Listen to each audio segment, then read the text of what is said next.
Hello and welcome. Tonight we journey to the sun-scorched hills of 19th century Sicily, to a world where the state barely existed, where justice was a private matter settled between families, where a parallel system of power grew in the shadows of official authority. We travel to understand how poverty, honor, and the absence of law created what would become known as the Mafia, and how this Sicilian institution crossed the Atlantic to take root in the tenements and waterfronts of America. But before we travel back in time to the Mediterranean, please take a moment to like the video and subscribe to the channel. It's a simple and wonderful way to support this work, and it means a great deal to me. I'm also always curious to know where in the world you are and what time it is as you're listening, so I'd really love to hear from you in the comments. And now, settle in. Let the concerns of the modern world fade away. Let us journey to Sicily in the 1860s, to America's Little Italy in the 1900s, to a time when immigrants built new lives in a strange land, when criminals preyed on their own communities, when a symbol, a black hand stamped on an extortion letter, became synonymous with fear. Imagine yourself standing in a Sicilian village in the 1860s, perhaps near Palermo, or in the interior hills where the land rises in harsh, rocky slopes. You're a peasant farmer. You work land you don't own. The soil beneath your feet is thin, rocky, grudging it yields crops only through exhausting labor. Every morning you wake before dawn, walk to fields that belong to someone else, work until dark, and give most of your harvest to an absent landlord who lives in Palermo, or Naples, or even Paris. You've never met this landlord. You know him only as a name on a contract you cannot read, a contract that binds you to this land, this poverty, this endless cycle of labor and debt. Look around this village. Stone houses clustered together, their walls thick against the summer heat, narrow streets, unpaved, dusty in dry months and muddy when rare rains come. A church, always a church, its bell tower, the tallest structure for miles. A piazza, where men gather in the evening, where women draw water from a communal well, where children play games unchanged for centuries. The Italian state, newly unified in 1861, claims authority over this island, but its presence is minimal here in the interior. A few carabinieri stationed in the larger towns, national police officers sent from the mainland, speaking Italian with northern accents the locals mock. Courts that meet occasionally in provincial capitals, dispensing justice that favors the wealthy and educated. Laws written in formal Italian that most Sicilians cannot read, dealing with concepts, property rights, contracts, legal procedures that seem abstract and foreign to people whose lives are governed by older, simpler rules. Picture what happens when problems arise in this world. Your neighbor's sheep are stolen, 20 sheep, his family's entire wealth gone in the night. Does he go to the carabinieri? The nearest police post is 10 miles away. The officers speak Italian, not Sicilian dialect. They serve the state, not local communities. They'll write a report that goes nowhere. They have no resources to investigate, no connections to recover stolen livestock. Going to them is worse than useless. It marks you as someone who collaborates with outsiders, who doesn't understand how things work. Or, suppose a dispute arises over water rights. In this dry land, water is life itself. The irrigation channels, carefully maintained for generations, distribute precious water to different fields on different days. But someone, a more powerful farmer, has diverted more than his share. Your crops are dying. What do? Go to court? The nearest court is 20 miles away. The judge is an educated man from the north who knows nothing about local customs regarding water rights. The case would take months, cost money you don't have, and probably be decided in favor of whoever can afford a better lawyer. Or imagine you need a loan. Your daughter is getting married, a joyous event, but weddings require money, a dress, a feast, gifts for the groom's family. Or perhaps your donkey died, and you need to buy another essential for farming. Or your roof needs repair before winter. You need money. But banks? Banks don't lend to landless peasants. You have no collateral, no documents, no credit history. To a bank, you don't exist. So what do?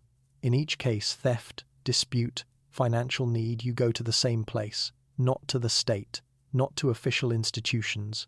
You go to a man of respect, a man of honor, someone who can solve problems, who can make things happen, who operates outside the official system precisely because the official system doesn't serve people like you. This man, let's call him Don Vito, though that name will come later, doesn't wear a uniform or sit in an office. He's a farmer like you, perhaps slightly more prosperous. He owns a bit of land, or rents more than average, or manages an estate for an absentee landlord. But what makes him important isn't his wealth, it's his connections, his ability to help or harm, his reputation for getting things done.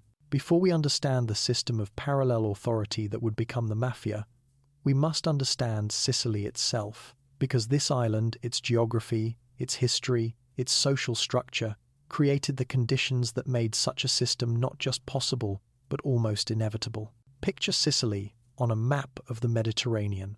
It's a large island about the size of Vermont and New Hampshire, combined triangular in shape, positioned at the center of the Mediterranean where Europe, Africa, and the Middle East converge. This strategic location has defined Sicily's history for 3,000 years. Greeks, Romans, Arabs, Normans, Spanish, French, all conquered Sicily.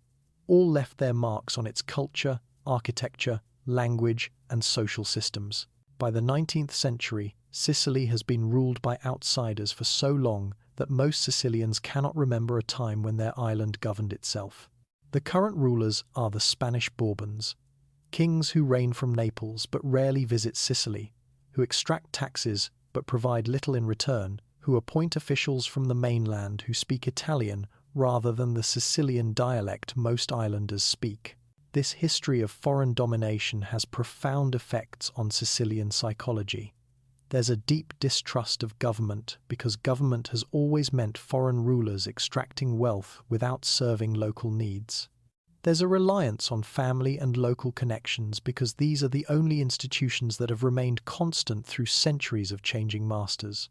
And there's a code of Omertà silence when dealing with authorities, because cooperating with rulers has historically meant betraying your own community. Now picture the landscape itself. Sicily is beautiful but harsh. The interior is mountainous, with peaks rising over 10,000 feet. These mountains are often barren. Centuries of deforestation for shipbuilding and agriculture have stripped many hillsides of trees, leaving rocky slopes where only scrub and thorny bushes grow. The soil erodes quickly without tree cover, washing away in the torrential rains that occasionally sweep across the island, leaving behind even more barren rock. Between the mountains lie valleys where most Sicilians live. Here the soil is better, though still challenging. In the coastal areas near Palermo, near Catania, near Messina, there are fertile plains where citrus orchards flourish, where wheat grows relatively easily. But in the interior valleys, farming is harder. The summers are brutally hot and dry, sometimes 4 or 5 months pass without rain. Springs and wells are precious, fought over, carefully managed. The winters are mild, but can bring fierce storms that flood fields and wash away crops. Imagine working this land. You rise before dawn. This is necessary because midday heat makes work impossible during summer months. You walk to your fields, perhaps carrying tools, perhaps leading a donkey. The work is entirely manual, ploughing behind an ox or donkey, planting by hand, harvesting with a scythe, threshing grain by having animals walk over it. There are no machines, no improvements, no innovations.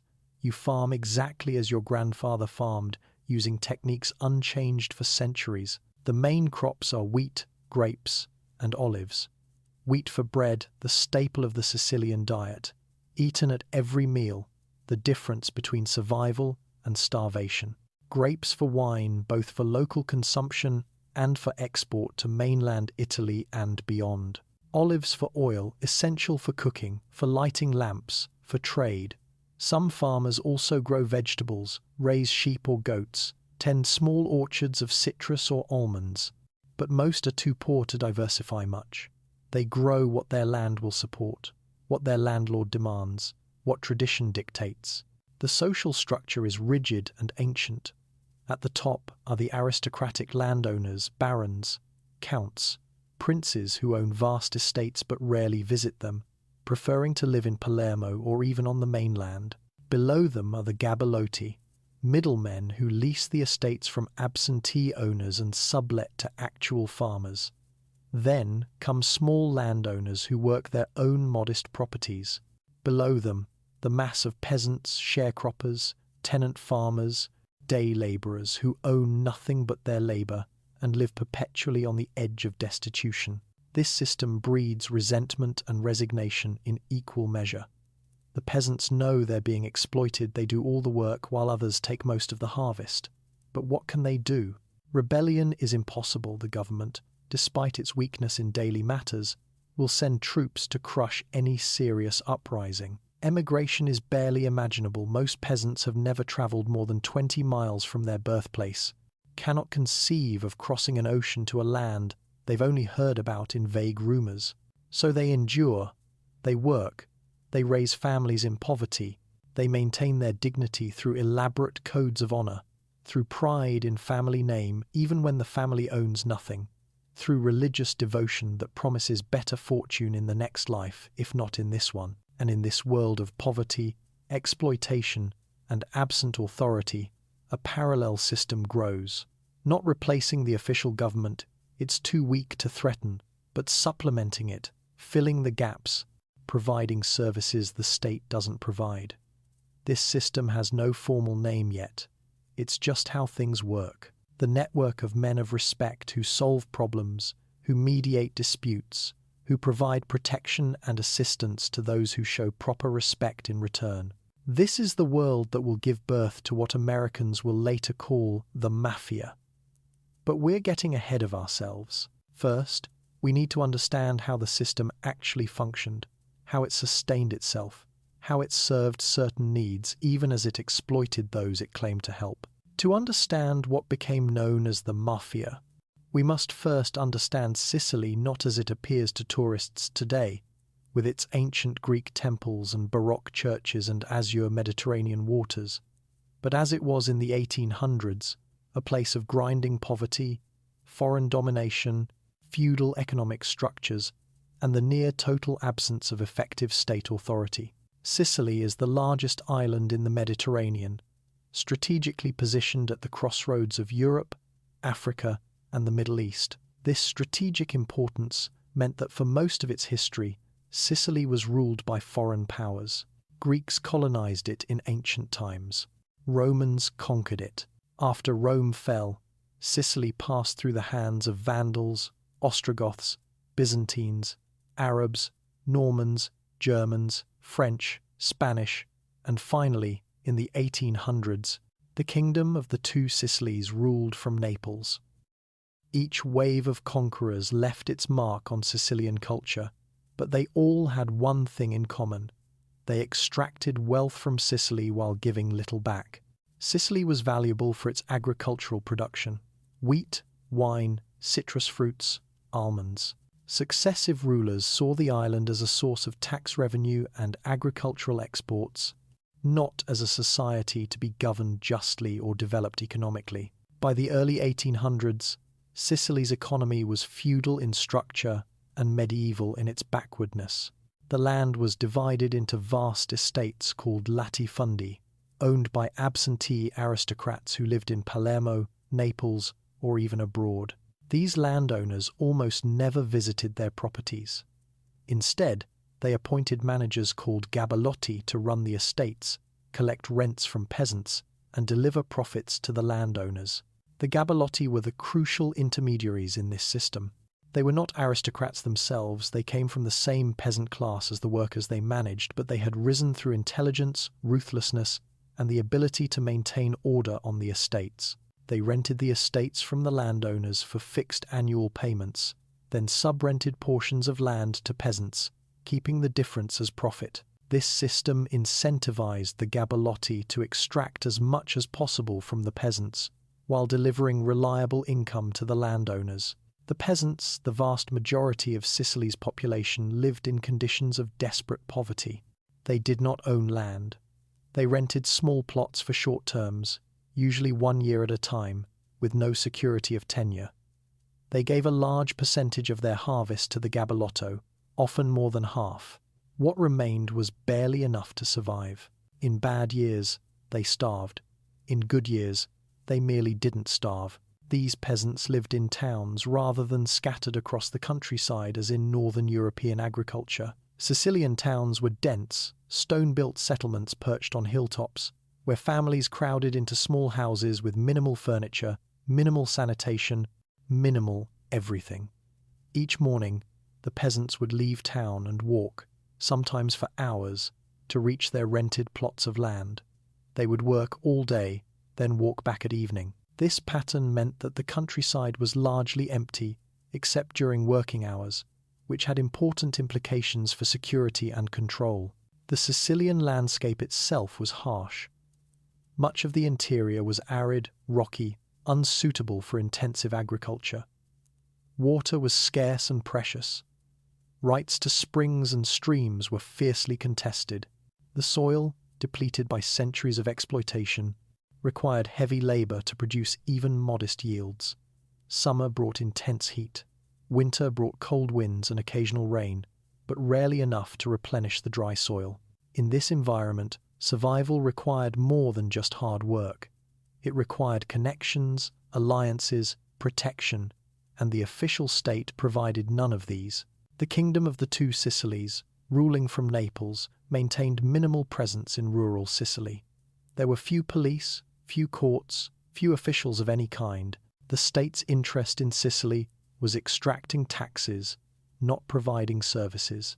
Justice, when it functioned at all, served the wealthy and educated those who could navigate the courts, pay lawyers, influence judges. For ordinary Sicilians, the state might as well not have existed. If your sheep were stolen, reporting it to police was futile. They had no resources to investigate, no interest in peasant problems. If someone cheated you in a transaction, taking them to court was impossible. You couldn't afford a lawyer, couldn't navigate the legal system, and the judge would likely favor anyone with money and status over a landless peasant. So, Sicilians developed alternative mechanisms for resolving disputes, protecting property, and enforcing agreements. These mechanisms were based on personal relationships, family connections, and systems of reciprocal obligation. If you needed something done recovering stolen property, enforcing a contract, punishing someone who had wronged you, you went to someone with power and influence, someone who could make things happen through his network of relationships and his reputation for enforcing his word. These powerful intermediaries, the early mafiosi, emerged primarily from the Gabellotti class. They already had structural power as estate managers, controlling access to land and employment.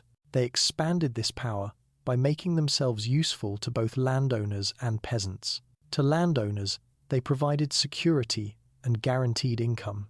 To peasants, they provided mediation, loans, and a form of rough justice that was more accessible than the official courts. The mafioso was a mediator, an arbitrator, a problem solver. He was also, crucially, someone who could back his decisions with force. He employed armed men, initially called campieri, field guards, who protected estates from bandits and thieves, but who also enforced the mafioso's decisions. If he said you owed someone money, you paid, or his men would make you pay. If he said a dispute was settled, it was settled, and anyone who continued the dispute would face consequences. This system was not initially criminal in the sense we understand crime. It was a parallel governance structure, filling the void left by the absent state. It operated according to its own codes and rules, the most important of which was Omertà, the code of silence. You did not speak to official authorities about anything.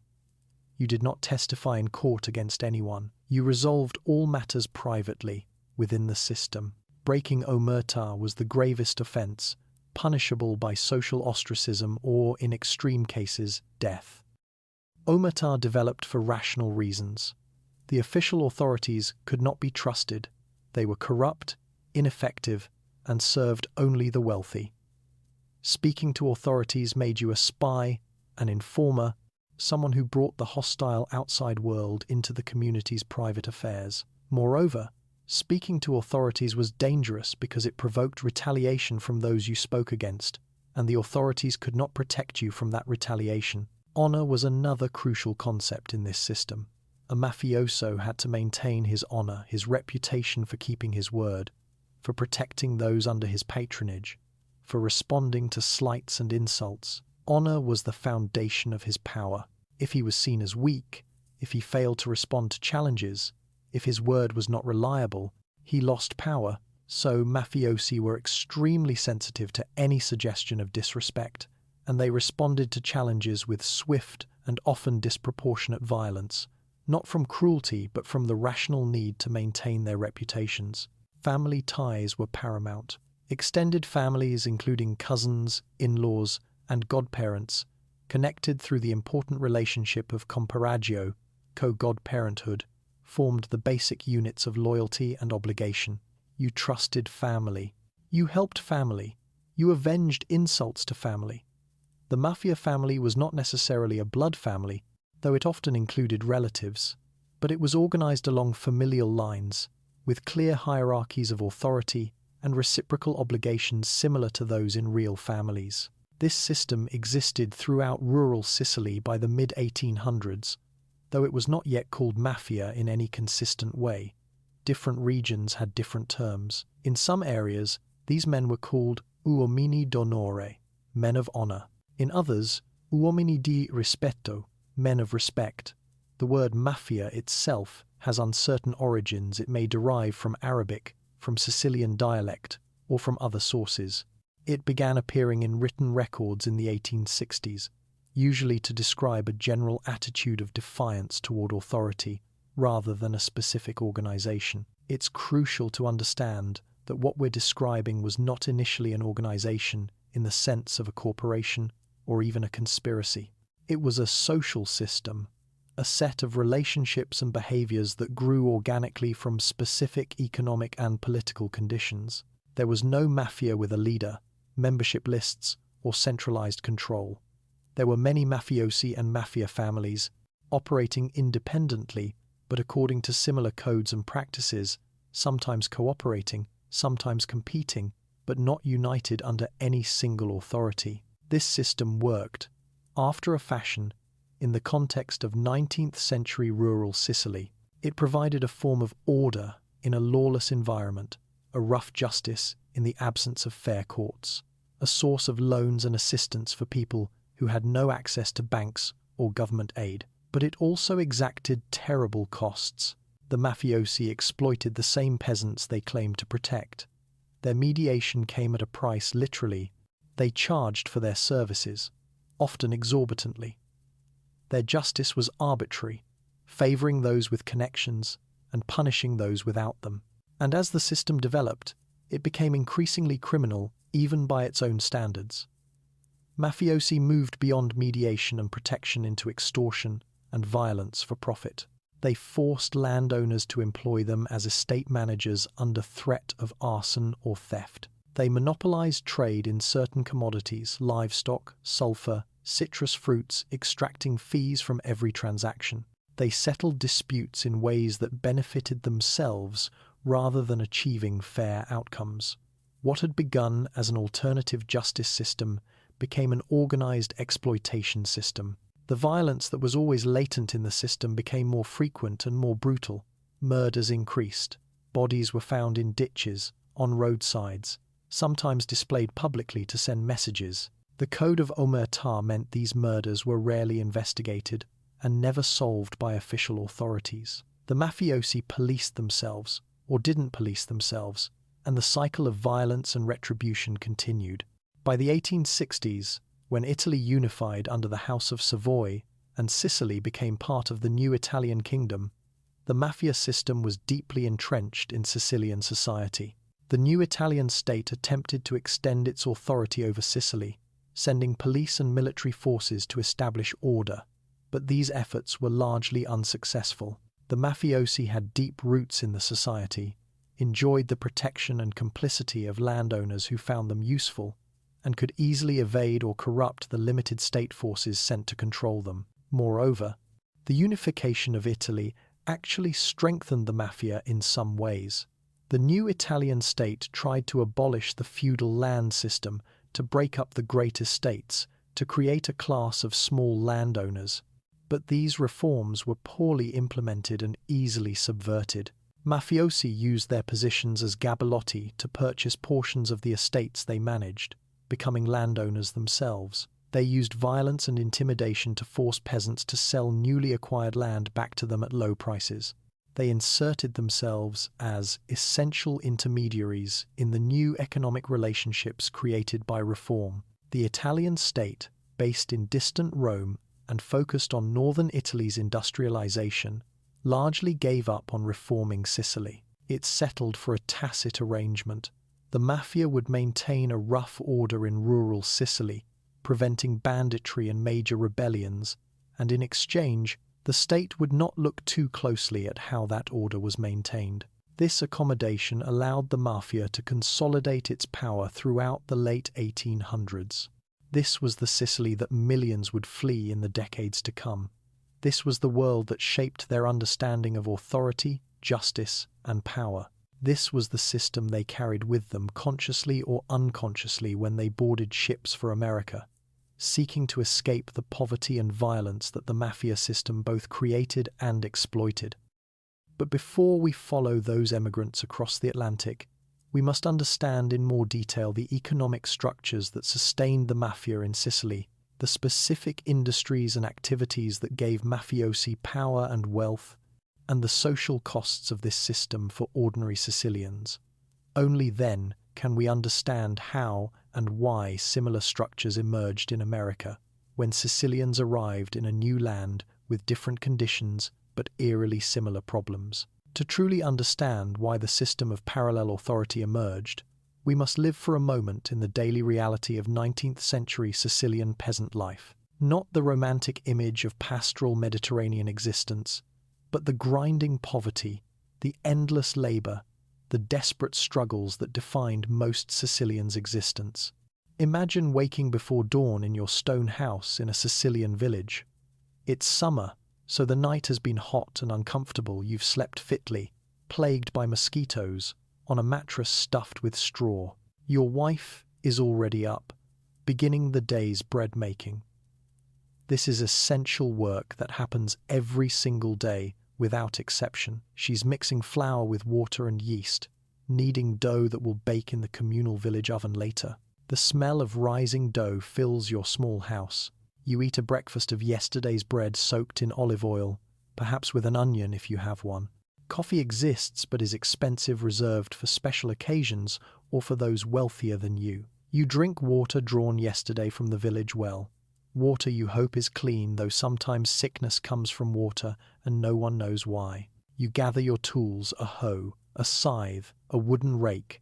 These are precious, expensive to replace, carefully maintained. You walk to the fields, perhaps a mile or more from the village. Most peasants don't live on the land they work. Villages are clustered together for defense. This is a land with centuries of banditry, where isolated houses invite robbery or worse. So, every morning you walk out to your fields, and every evening you walk back, losing hours to travel that could be spent working or resting. The sun rises, and the heat begins building. By mid-morning it's 90 degrees, heading toward 100 or more by midday. There's little shade in the fields, trees are scarce, cut down long ago for shipbuilding or firewood. You work in the sun, feeling it burn your neck and arms, feeling your clothes soak with sweat, feeling your strength drain away, but forcing yourself to continue because this is harvest season, and delay means reduced yield, means less food for your family. Picture the work itself. If you're harvesting wheat, you're using a scythe, a long curved blade on a wooden handle that you swing rhythmically, cutting stalks, bending and swinging and bending and swinging, hundreds of times, thousands of times, until your back aches and your hands blister and your muscles scream.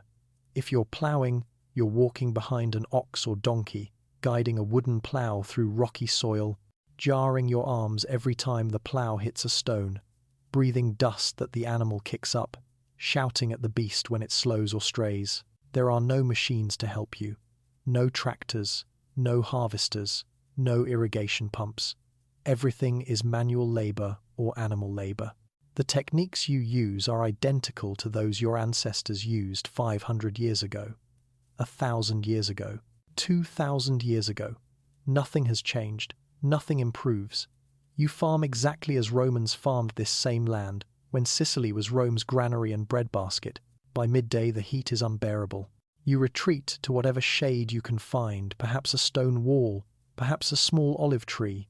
You eat what you brought, bread, perhaps some cheese if you're fortunate, olives, maybe an onion. You drink water from a clay jug, water that's now warm, almost hot, barely quenching your thirst. You rest for an hour, maybe two, because working in the midday sun is dangerous. People collapse from heat, sometimes die from it, especially the elderly and children who labor alongside adults. Then back to work as the sun declines slightly in the western sky. More hours of labor, pushing yourself, because you must, because if you don't work, you don't eat, because there's no safety net, no assistance, no alternative to work or starvation. Your children work too. Even young children of 6 or 7 do tasks they can manage, carrying water, gathering stones from fields, watching animals. Education is minimal or non-existent. The village might have a church that teaches basic catechism, but reading and writing are skills most peasants never acquire and see no need for. Evening finally comes. You return to the village, exhausted, covered in dust and sweat. Your wife has spent her day differently, but no less exhaustingly maintaining the house, caring for children, tending to a small garden where vegetables grow, feeding chickens or a goat if you're fortunate enough to own any, going to the well multiple times for water, because everything requires water, and water must be carried. Dinner is simple. Bread, vegetables, perhaps pasta made from your wheat. Meat is rare, reserved for feast days and special occasions. You might eat meat a dozen times a year, no more. Your protein comes from cheese, from beans, from whatever eggs your chickens produce. It's enough to survive, but barely. Malnutrition is common. Children grow up smaller than they should.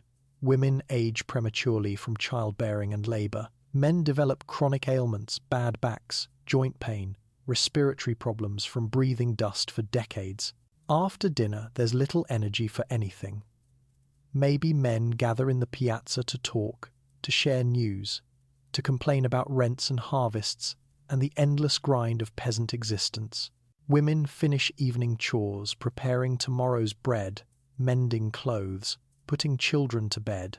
By the time darkness is complete, there's no electric light, just oil lamps or candles which are expensive to burn. Everyone is asleep, exhausted, knowing tomorrow will bring the same struggles, the same labor, the same grinding poverty.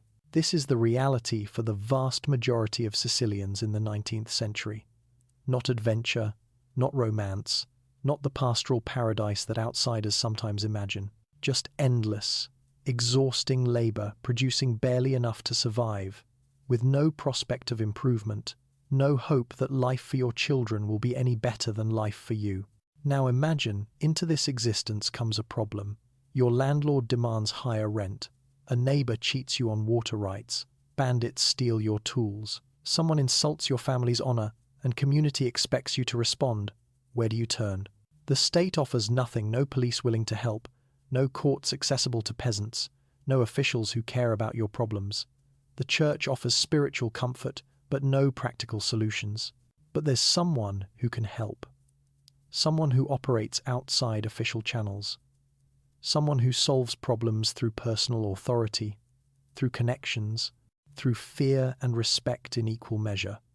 Going to this person means accepting obligations, means becoming part of a system of reciprocal favors that can extend across your lifetime.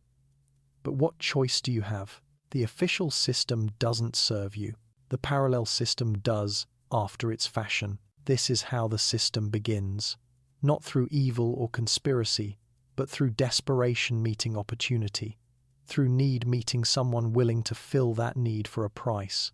Understanding this doesn't justify organized crime, but it helps us understand why it emerged, why communities tolerated it, why the code of Omertà made sense to people who had every reason to distrust official authority.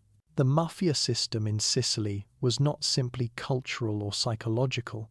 It was fundamentally economic, based on control of specific resources and industries that generated wealth, which mafiosi could extract and redistribute according to their own interests.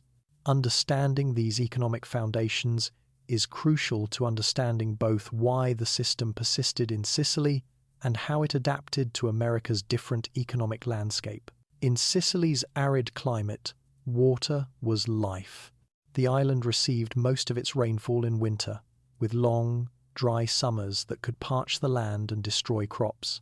Control of water sources, springs, streams, ancient aqueducts meant control of agricultural production, and mafiosi understood this perfectly. Traditional water rights in Sicily were complex, based on centuries of accumulated customs, agreements, and disputes.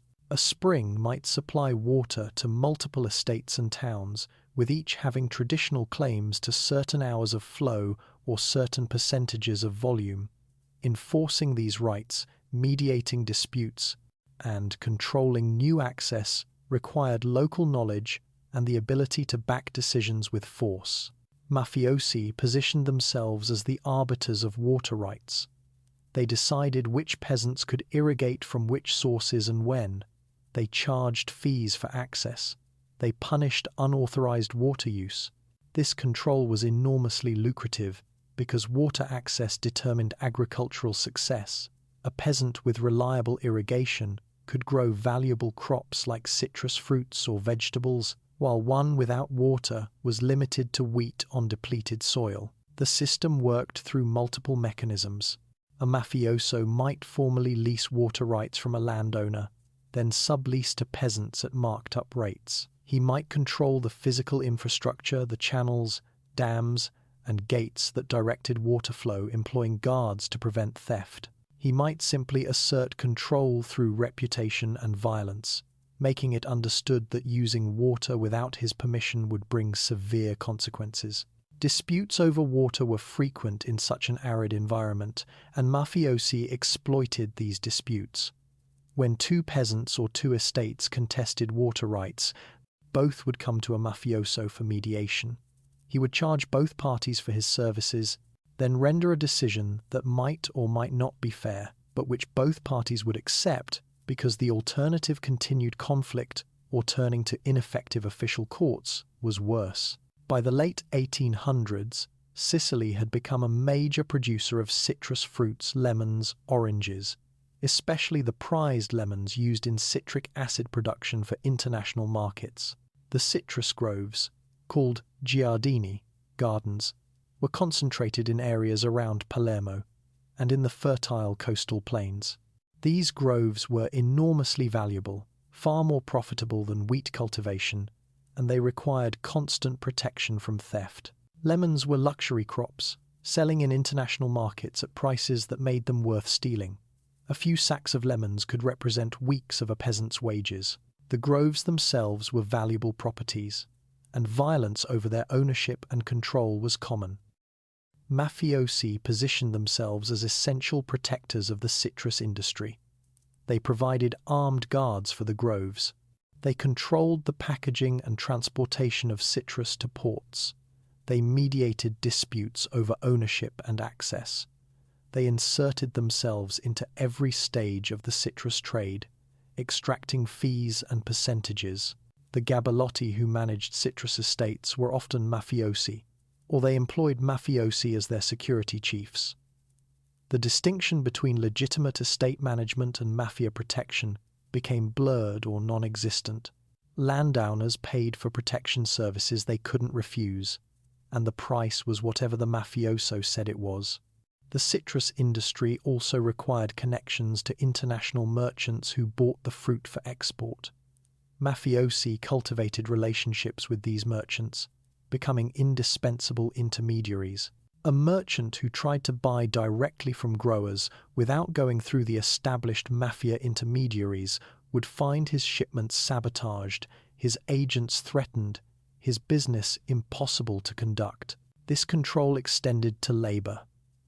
The mafia influenced which peasants got employment in the valuable citrus groves versus less profitable wheat fields. They controlled the hiring of seasonal workers for harvest. They took percentages of workers' wages as fees for arranging employment. The entire citrus economy became entangled with mafia control. Interior Sicily contained rich sulfur deposits, and sulfur mining became a major industry in the 1800s, supplying sulfur for gunpowder production, chemical manufacturing, and agriculture. The mines were dangerous, brutal workplaces where workers, including children, labored in terrible conditions for minimal wages. The sulfur industry developed its own mafia structures. Mafiosi controlled mining rights, often leasing them from landowners and then subleasing to actual mine operators. They controlled labor, deciding who could work in the mines and taking cuts of miners' pay. They controlled transportation of sulfur from mines to ports. They inserted themselves at every stage of the industry. Mine operators who resisted mafia control found their equipment sabotaged, their workers refusing to work under threat from mafia enforcers, their sulfur shipments mysteriously disappearing. It became easier and cheaper to simply pay the mafia protection fees and accept their involvement than to resist. The sulfur mines also provided convenient employment for mafia enforcers, tough, violent men who worked as mine guards officially, but who also carried out mafia business. The mines' remote locations and brutal working conditions made them places where people could disappear, where bodies could be hidden, where violence could occur with no witnesses. Livestock, particularly cattle and sheep, represented mobile wealth in rural Sicily. A farmer's or landowner's wealth might be measured in the number of animals he owned. Protecting this wealth from theft was a constant concern, especially in the empty countryside where shepherds took flocks to graze far from towns. The campieri field guards employed to protect estates and livestock were the armed forces of the mafia system. Officially, they were legitimate employees hired to prevent theft. In reality, they were often the perpetrators of theft, or they operated protection rackets, where landowners paid them to prevent thefts that the campieri themselves would commit if not paid. The livestock trade was heavily controlled by mafiosi. Markets where animals were bought and sold were supervised by mafia figures who took fees for their mediation. Moving livestock from interior estates to coastal markets required paying for protection along the routes. Disputes over ownership or quality were resolved by mafia arbitration, not official courts. Cattle rustling was common and was sometimes organized by mafiosi themselves. A mafioso might arrange for cattle to be stolen from a landowner who had refused to pay protection, then offer to negotiate the cattle's return for a fee larger than the original protection payment would have been. This demonstrated the consequences of non-payment while also generating income. When the Italian state attempted to modernize Sicily in the late 1800s, building roads, railways, public buildings, mafiosi inserted themselves into these projects as well. They provided labor, controlling which workers got employment on public works projects. They supplied materials, often at inflated prices. They protected construction sites from sabotage that they themselves would have carried out if not paid. Public contracts became sources of corruption. Mafiosi bribed officials to award contracts to companies they controlled. They formed consortiums with legitimate businessmen, providing security and labor management services. They ensured that public money flowed partially into their pockets, adding an additional tax to every government project. These various economic activities generated substantial wealth for mafiosi, but this wealth came entirely from extraction, taking value from productive activities without creating any value themselves. Every fee charged, every percentage taken, every protection payment demanded was money removed from the productive economy and transferred to the mafia system. The cost to Sicilian society was enormous. Agricultural productivity was lower than it should have been because resources went to protection payments rather than improvements.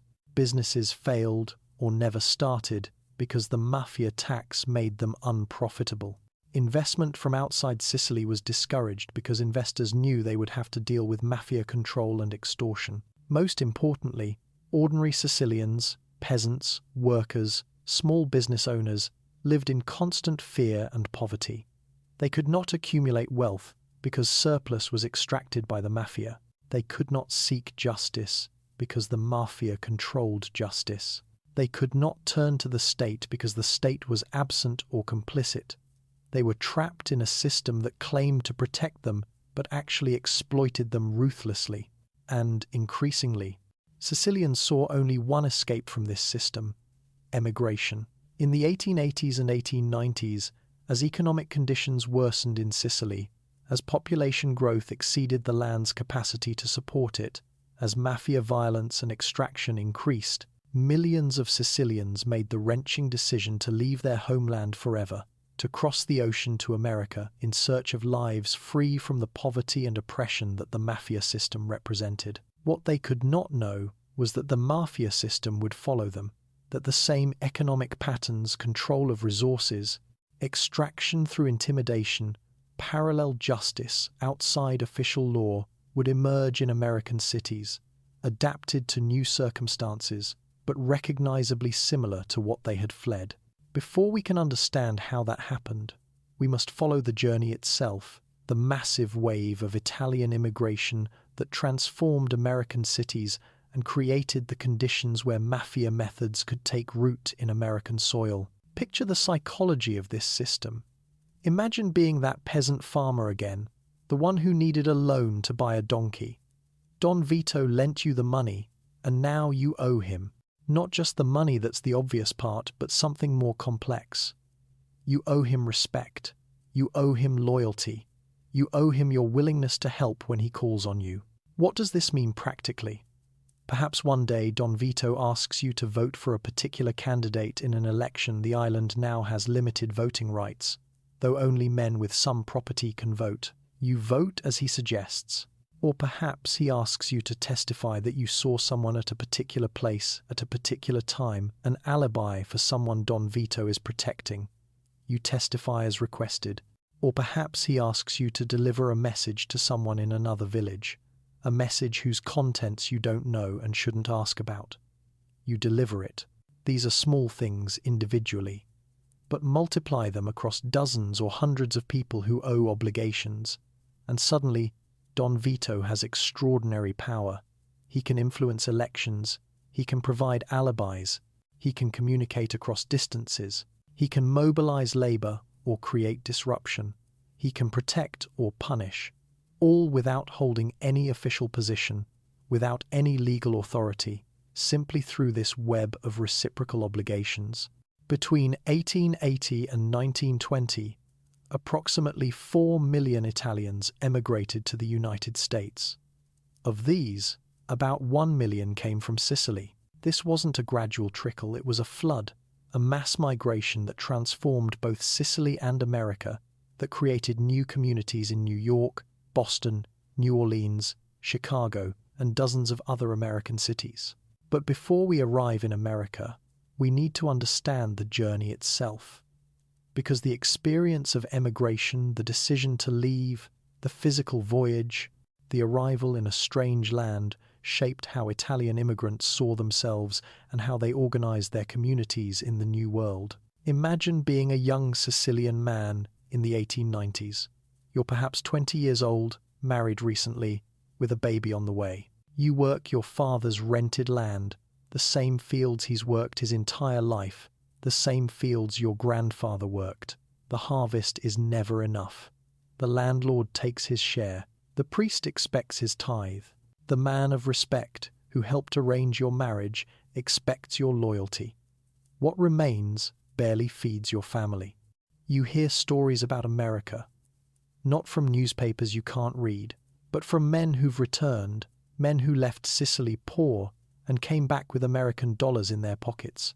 wearing American clothes, speaking with strange new confidence. They tell stories of work, hard work, yes, but work that pays real wages in cash. They tell of cities larger than anything imaginable, where thousands of people live in buildings taller than church towers, where electric lights turn night into day, where trains run underground and bridges span rivers miles wide. It sounds impossible, but the returned emigrants are real, their money is real, their transformation is visible, and you're desperate. This is crucial to understand. Most emigrants don't leave seeking adventure or opportunity in the abstract. They leave because staying means slow starvation, means watching their children grow up in the same poverty they endured, means accepting that nothing will ever change. Picture the journey itself. First, you need money for passage, about $30, which might represent 6 months' savings, which you might have to borrow from the very system you're trying to escape. You sell what little you own. You say goodbye to family you'll probably never see again, your parents aging, your siblings staying behind, nieces and nephews you'll never know. You travel to Palermo, or Messina, or Naples, your first time in a real city. Overwhelming and frightening with its crowds, its noise, its indifferent strangers. You join hundreds of others at the port, all waiting for the ship, all carrying their possessions in cheap suitcases or tied in cloth bundles. The ship is not what you imagined. This is steerage, the cheapest passage, below deck in the hold of the ship. The voyage will take 2 weeks, sometimes longer if weather is bad. You share cramped quarters with dozens of others, sleeping in bunks stacked 3 high, with minimal privacy, inadequate toilets, bad food, and no escape from the constant noise and smell of too many people confined together. Many get seasick, especially in the Atlantic, where the ocean can be rough. You spend days unable to eat, vomiting into buckets, lying in your bunk, wishing you'd never left Sicily. Others adapt better, spending time on deck when weather permits, trying to see the ocean, trying to imagine the land you're approaching. The ship arrives at New York. Most Italian immigrants come through here, though some land in Boston or New Orleans. Your first sight of America is the Statue of Liberty, that enormous green figure holding her torch high, promising freedom and opportunity to those arriving in this new land. It's magnificent and terrifying simultaneously. But before you can enter America, you must pass through Ellis Island. Picture this. You're herded off the ship with hundreds of others, through corridors, into a massive hall where uniformed officials process you. They check your documents if you have any. They examine your health, looking for diseases, for physical problems that might make you a burden on American society. They ask questions through interpreters. Where are you going? Who will support you? Do you have work arranged? Do you have money? This is frightening for people who've never dealt with bureaucracy, who don't understand why they're being questioned, who fear they might be sent back after coming so far. Some are sent back, those found to have certain diseases, those deemed likely to become public charges, those who give wrong answers to officials' questions. But imagine you pass through. You're approved to enter. You gather your belongings and step out into America.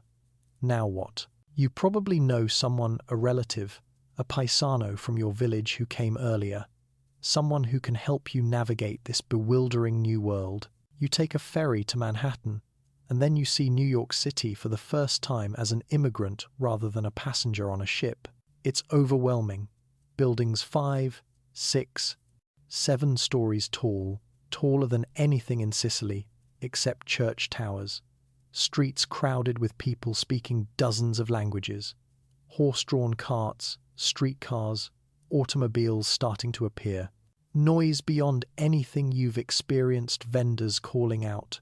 Construction, traffic, the roar of the elevated train passing overhead.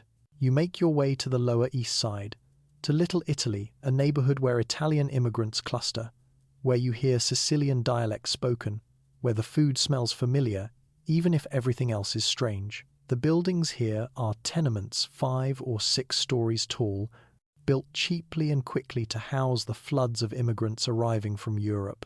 Picture what these tenements are like.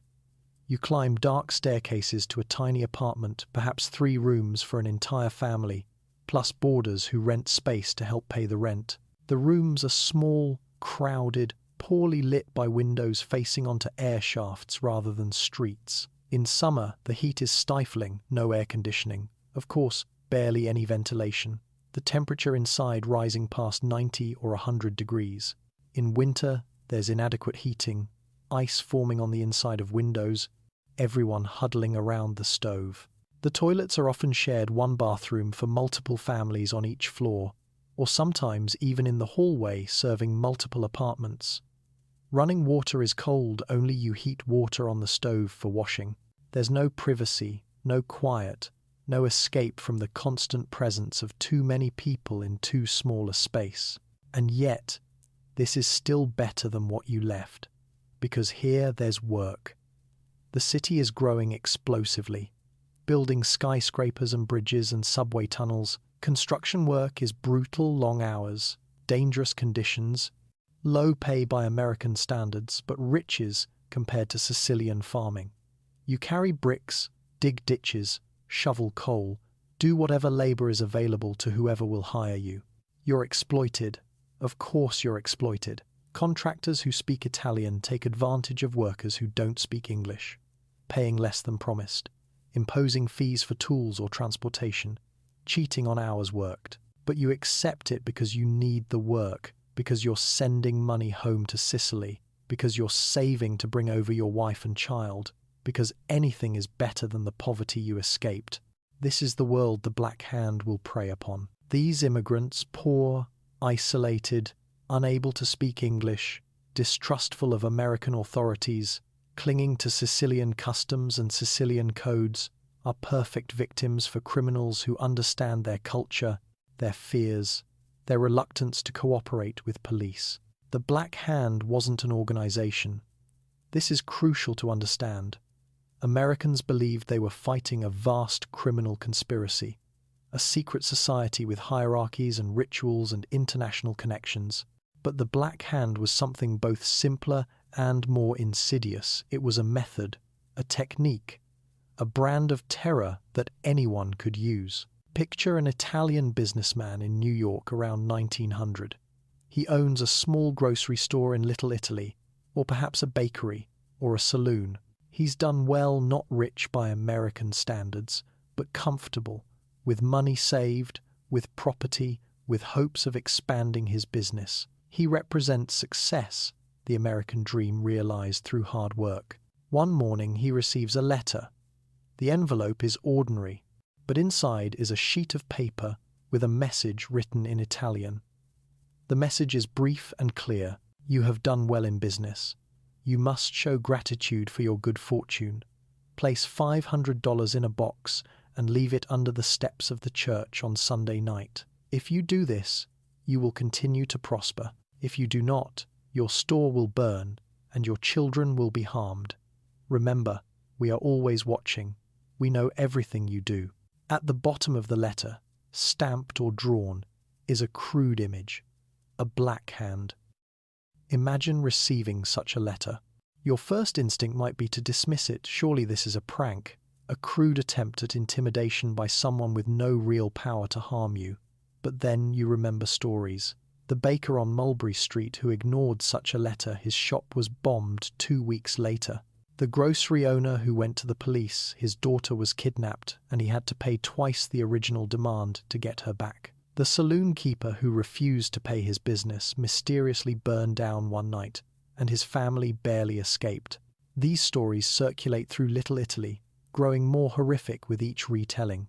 Maybe they're exaggerated, maybe some are invented, but enough are real that no one can afford to assume they're safe, to assume the threats are empty. So, what do? You can't go to the police. First, you don't trust police in Sicily.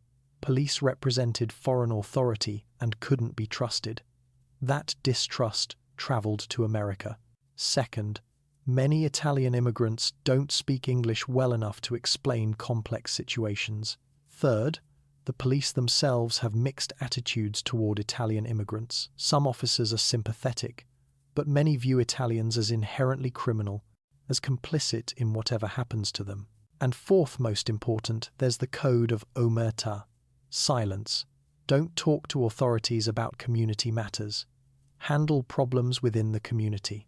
This code existed in Sicily for good reasons. Cooperation with foreign rulers meant betraying your own people. But in America, this code becomes a weapon criminals use against their own community. So instead of going to police, you pay. You take $500, perhaps a month's profits, perhaps your savings for expansion, and you leave it where directed. The money disappears. You hope that's the end of it, but it isn't. 6 months later, another letter arrives, $1,000 this time. Then 6 months after that, another letter demanding $1,500. Each time the amount increases. Each time you pay, because you're more afraid of what happens if you don't.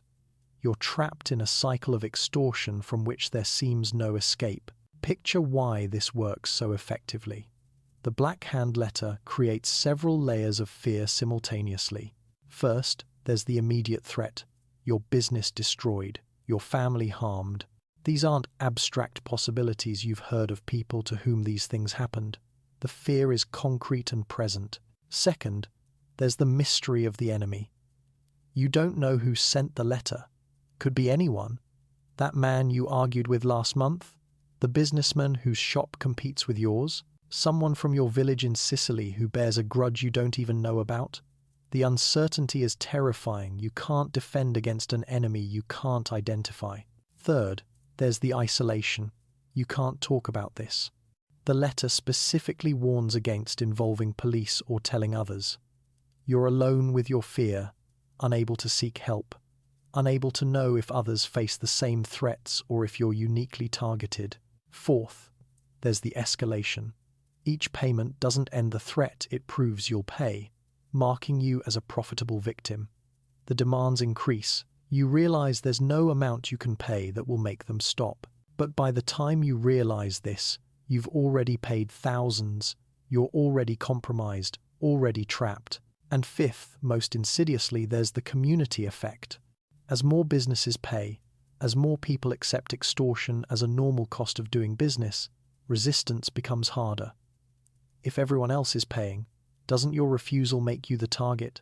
If the criminals have successfully extracted money from dozens of businesses, doesn't that prove they have real power? Now imagine being a Black Hand extortionist. This isn't necessarily a member of any organization. You might be a small-time criminal, a recent immigrant who sees easy opportunity, someone willing to terrify others for profit. You write letters, dozens of them, sent to any Italian business that seems prosperous. Most won't pay. But if even 2 or 3 out of 20 respond, you've made more money than you could earn through months of legitimate work. The risk is low. You pick up the money in darkness, at locations you've chosen specifically because you can observe without being seen. You never directly confront victims, everything is done through letters and dead drops. If someone goes to police, you simply stop contacting that person and move on to other targets. If police investigate, there's little evidence, just letters that could have been written by anyone. And you use the Black Hand symbol precisely because it sounds like an organization. Victims assume they're dealing with a vast criminal conspiracy rather than opportunistic individuals. This assumption makes them more frightened, more compliant, more willing to pay without resistance. The reality is that most Black Hand extortionists are small operators. Some work alone, some in pairs or small groups. They're not connected to each other, don't follow orders from criminal bosses, have no grand strategy beyond individual profit. But the collective effect of their actions creates the appearance of an organized crime wave that terrorizes Italian communities across America. Picture the attempts to fight the Black Hand. Police forces in New York, Chicago, New Orleans, and other cities with large Italian populations create special squads to investigate Black Hand crimes. The New York Police Department organizes an Italian squad specifically to address this problem. They recruit Italian-speaking officers, build networks of informants in Italian neighborhoods, investigate bombings and kidnappings. But they face enormous challenges. The victims don't cooperate. Omertà makes witnesses, and even victims themselves unwilling to testify. The crimes leave little evidence. Letters can be written by anyone. Money pickups are designed to be untraceable. Bombs are crude but effective, and rarely linked to specific individuals. The community itself is ambivalent. Some want police help, but many distrust any authority, including police trying to protect them. One detective becomes famous for fighting the Black Hand, Joseph Petrosino. He's Italian-American, speaks the language, understands the culture, and is fearless in pursuing Black Hand criminals. He arrests dozens of extortionists, deports many back to Italy, becomes a hero to Italian-Americans who want to prove their community isn't inherently criminal. But in 1909, Petrosino travels to Sicily to investigate connections between American and Italian criminals. In Palermo, in broad daylight, he's shot and killed. The murder is never solved, though everyone assumes it's retaliation for his work against organized crime. His death demonstrates the limits of law enforcement. Even the most dedicated detective can be eliminated by criminals willing to use ultimate violence.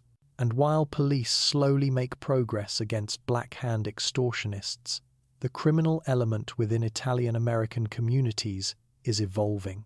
The opportunistic individual extortionists are being replaced or absorbed by something more organized, more sophisticated, more enduring. The Sicilian traditions of honor, respect, and parallel authority are being adapted to American conditions, creating structures that will last not for years but for decades, becoming what Americans will call the Mafia.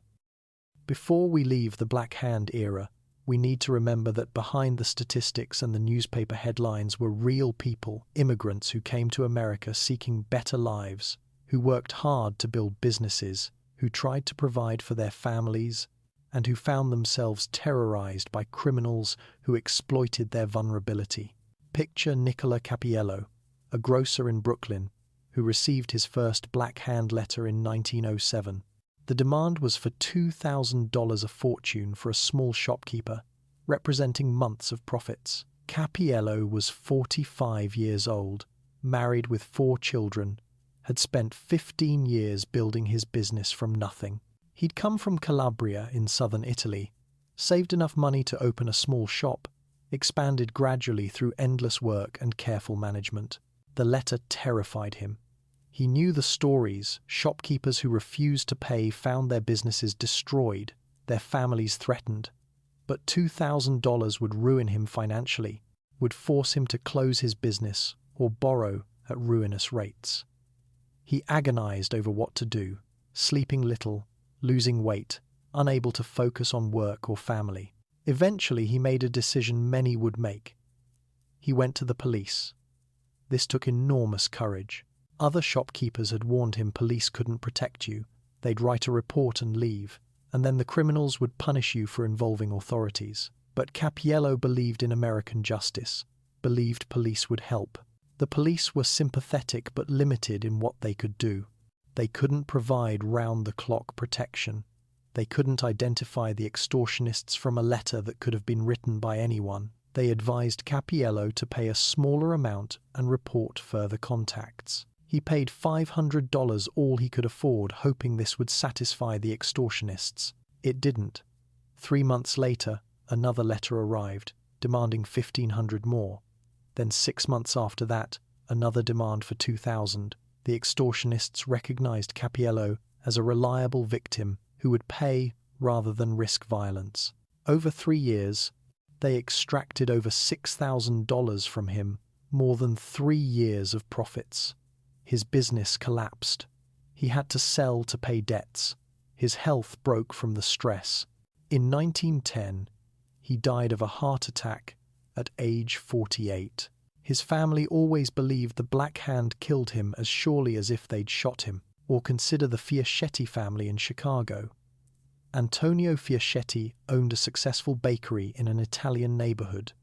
He employed a dozen workers, sold bread and pastries to customers throughout the area, had saved enough money to buy the building.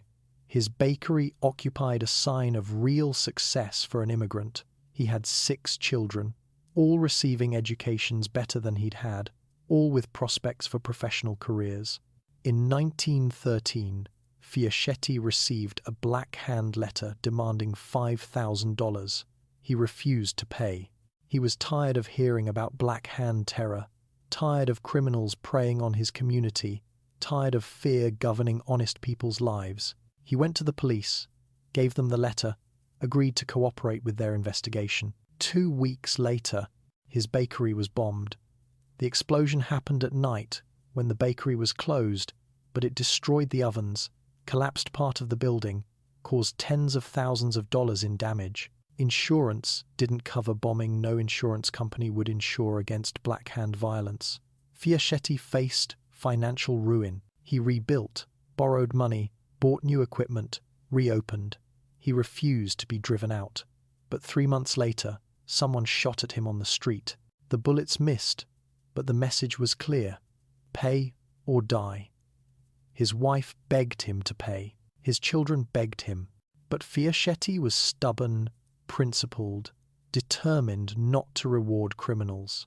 In 1914, someone kidnapped his youngest son, a boy of 7. The ransom demand was $10,000.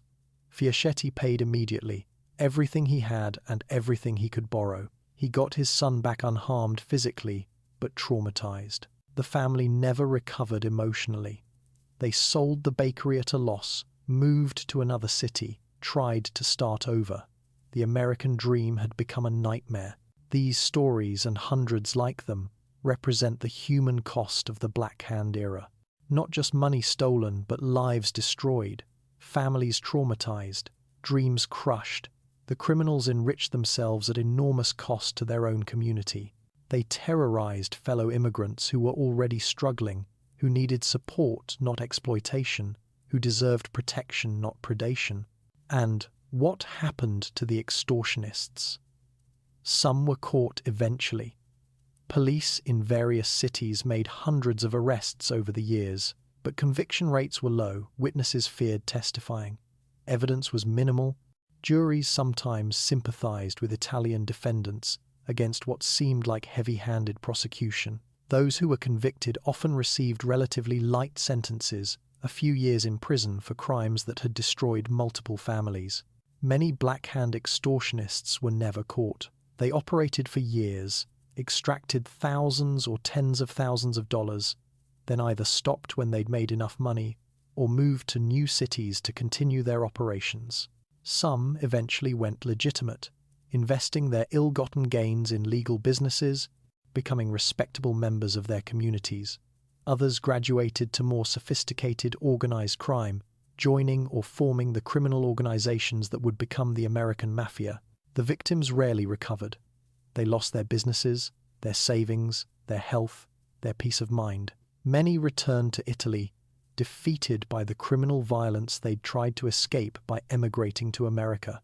Others stayed but lived in fear, paying extortion as a cost of doing business, warning their children to be careful, to stay away from criminals, to never attract attention that might make them targets. The community as a whole suffered immensely.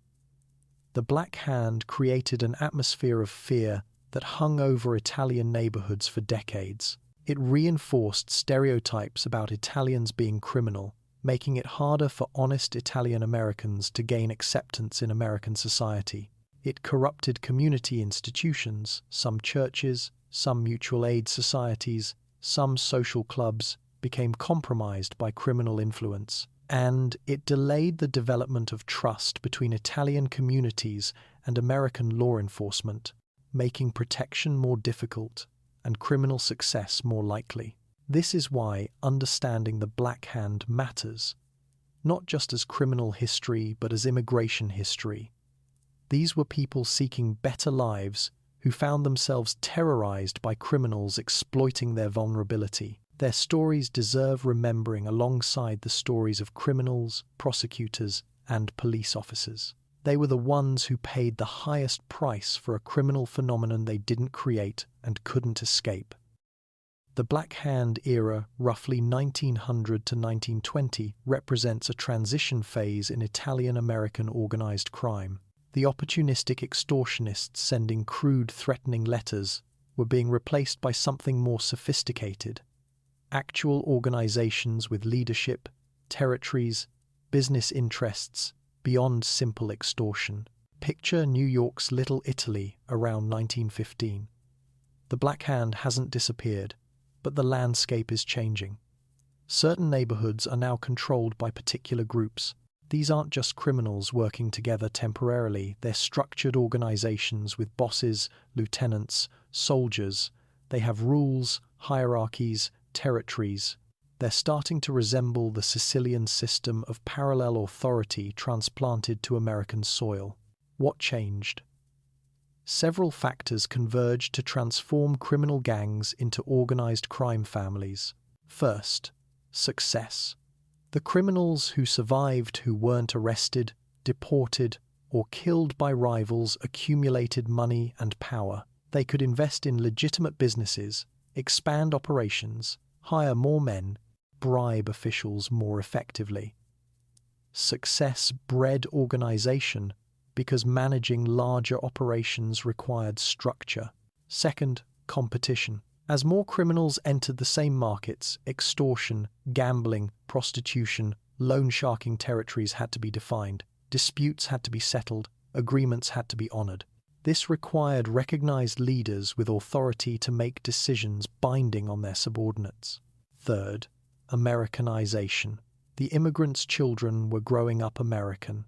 They spoke English fluently, understood American systems, could navigate legal and business structures their parents found impenetrable. This second generation brought new sophistication to criminal enterprises, making them more effective and more embedded in American society. And fourth most important, Prohibition.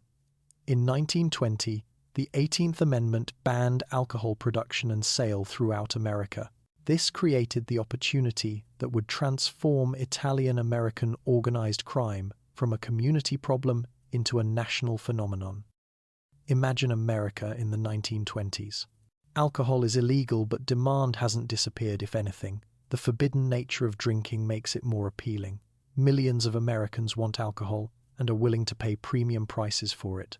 This creates a massive black market, a business opportunity worth billions of dollars to whoever can supply the demand. Traditional American criminal gangs move quickly to fill this market. Irish gangs, Jewish gangs, Italian gangs all see the opportunity and rush to exploit it. But the Italian organizations have certain advantages. First, they have international connections. Sicily and southern Italy have centuries-old traditions of wine and liquor production. Italian criminals can arrange for alcohol to be shipped from Italy, or from Canada, where it's legal, or from Caribbean islands. They have the networks, the relationships, the trust built on shared culture and language. Second, they have organizational structure. The transformation from Black Hand extortionists to organized crime families happened just before Prohibition, giving Italian groups a head start in building the hierarchies needed to manage large-scale smuggling, distribution, and retail operations. Third, they have experience with corruption. Years of bribing local police to ignore gambling and extortion prepared them to bribe on a much larger scale, buying protection from beat cops, precinct captains, judges, prohibition agents, even politicians. They understand that illegal business requires making the right people look the other way. Picture the bootlegging operations. Ships loaded with alcohol anchor just outside American territorial waters Rum Row, off the coast of New York and other major ports. Smaller, faster boats race out to meet these ships, load up with cases of liquor, and speed back to shore, landing at isolated beaches or docks controlled by organized crime. The alcohol is then transported to warehouses, cut and rebottled if necessary, and distributed to speakeasies, illegal bars operating throughout American cities. The money is enormous. A case of whiskey might cost $10 to smuggle in and sell for $60 retail. With thousands of cases moving through their operations daily, mob leaders are making fortunes, not thousands, but hundreds of thousands, even millions of dollars annually. This money buys power, influence, and expansion into new territories and new businesses. The violence is enormous too. Different gangs compete for territories, for smuggling routes, for retail locations. Disputes are settled not through negotiation but through murder. The 1920s and early 1930s see hundreds of gang killings in New York, Chicago, and other major cities. Machine guns become the weapon of choice. Dramatic, effective, frightening to rivals and to the public. Some names become famous. Al Capone in Chicago, most notoriously, turning bootlegging into an empire that makes him wealthy and powerful enough to functionally control the city government. Lucky Luciano in New York, transforming Italian organized crime through alliances with non-Italian gangs and through ruthless elimination of rivals. Frank Costello, Meyer Lansky, Bugsy Siegel, and dozens of others building criminal empires on Prohibition's opportunities.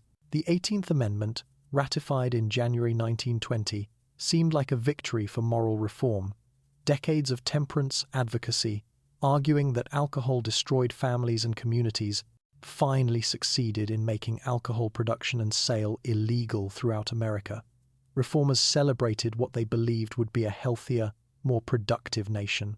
Instead, they created the greatest opportunity for criminal profit in American history. Because the demand for alcohol didn't disappear, it just became illegal, creating a vast black market worth billions of dollars to whoever could supply it. And Italian-American organized crime was perfectly positioned to exploit this opportunity. Picture New York City on the day Prohibition takes effect, January 17, 1920. The last legal drinks are poured in saloons and restaurants across the city. Stocks of liquor are supposed to be destroyed or surrendered. Many saloons close permanently, their owners unwilling or unable to operate illegally, but others simply go underground, becoming speakeasies, illegal bars operating behind locked doors, serving alcohol to customers who know the password, paying protection money to police and politicians to avoid raids. Within months, a massive criminal infrastructure develops. Ships carrying alcohol from Canada, from Europe, from Caribbean islands anchor just outside American territorial waters, 3 miles offshore, beyond U.S. jurisdiction. Rum Row stretches along the eastern seaboard, dozens of ships waiting for smaller boats to come from shore, load up with cases of liquor, and race back to land. Imagine being on one of these boats, a small, fast vessel with powerful engines, operated by men willing to risk arrest for significant profit. It's 3 a.m, dark, ocean swells, rocking the boat as you approach a larger ship anchored offshore. You pull alongside carefully, trying not to damage either vessel in the waves. Men on the larger ship pass down cases, scotch, whiskey, rum, gin, champagne, and you stack them in your boat, working quickly because every minute out here increases the risk that Coast Guard cutters will spot you. Your boat can carry perhaps 100 cases. Each case might hold 12 bottles. Each bottle will sell for several dollars in New York, earning enormous markup over the wholesale price. Your cut is a flat fee, perhaps $100 for tonight's run. Good money in 1920, when many workers earn $15 or $20 a week. But it's dangerous. Coast Guard vessels patrol regularly. If caught, you face federal charges, prison time. The risk makes the money necessary. You load up and head back to shore, running without lights, navigating by memory and feel. You're heading to an isolated beach on Long Island or New Jersey, somewhere the gang has paid off local police, somewhere lookouts can warn of any Coast Guard presence. You reach shore, and other gang members quickly unload your boat, transfer the cases to waiting trucks. Within minutes, the alcohol is gone, heading to warehouses in the city where it will be distributed to speakeasies throughout New York. This happens hundreds of times every night. Multiple gangs operate multiple boats. Thousands of cases flow into New York weekly. The money is staggering, far beyond anything criminal organizations had ever made from gambling, prostitution, or extortion. A gang controlling even a small piece of bootlegging operations can make tens of thousands of dollars monthly. The largest operations like Al Capone's in Chicago make millions annually. The violence that accompanies Prohibition is inevitable. Multiple gangs want control of this lucrative business. Territories must be divided, but agreements are difficult when so much money is at stake and when disputes can't be settled through legal means. So gangs use violence, killing rivals, bombing competitors' warehouses, hijacking each other's shipments. Picture Chicago in the 1920s, where gang warfare reaches its height. Al Capone's organization controls significant portions of the bootlegging trade, but rival gangs, particularly the North Side Gang led by Bugs Moran, contest this control. The violence is spectacular and shocking. In 1929 comes the Street Valentine's Day Massacre, perhaps the most famous gangland killing of the Prohibition era. Capone's men, some disguised as police officers, enter a garage where Moran's gang stores bootleg alcohol. They line 7 men against a wall and kill them with machine gun fire. The brutality horrifies America, makes newspaper headlines nationwide, demonstrates the level of violence organized crime is willing to use. But the Street Valentine's Day Massacre is just the most famous incident. Chicago sees hundreds of gang killings during Prohibition. Bodies found in alleys, in cars, in the Chicago River. Bombings of businesses that refuse to buy from particular suppliers. Drive-by shootings of rival gang members. The violence makes Chicago almost synonymous with gangsters, though similar violence occurs in New York, Detroit, Philadelphia, and other cities with significant bootlegging operations. The corruption is almost as extensive as the violence. Prohibition can't be enforced without cooperation from police, prosecutors, judges, and politicians. So, organized crime systematically bribes officials at every level.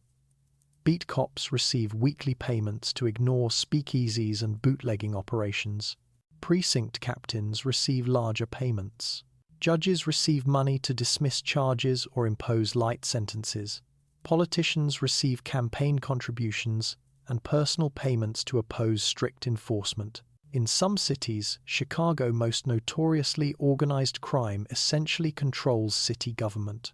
Capone operates openly, giving newspaper interviews, attending public events, essentially daring authorities to prosecute him.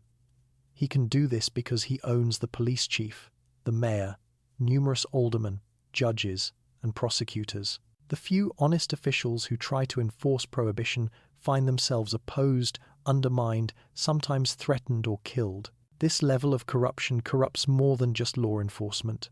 It undermines democratic institutions, teaches citizens that laws are for sale, that money and violence matter more than justice or honesty. The damage Prohibition does to American civic culture extends far beyond the criminal organizations it empowers.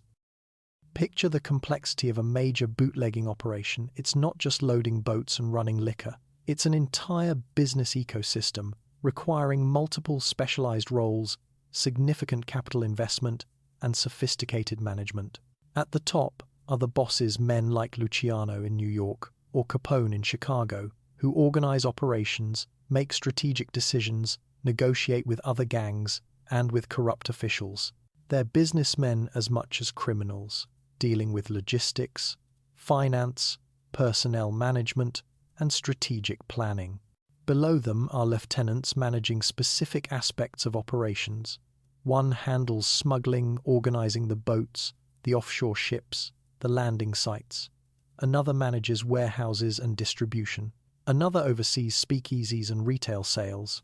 Another handles enforcement, dealing with rivals, punishing those who cheat the organization, collecting debts. Each requires specialized skills and trustworthy personnel. Then there are the workers, hundreds or thousands of people employed in various capacities. Boat crews running rum, truck drivers transporting it, warehouse workers storing and managing inventory, speakeasy operators and bartenders, enforcers providing security and intimidation, accountants keeping books, often in code, lawyers handling the inevitable arrests and prosecutions. corrupt officials on the payroll. And surrounding this criminal infrastructure is a network of legitimate businesses that profit from prohibition.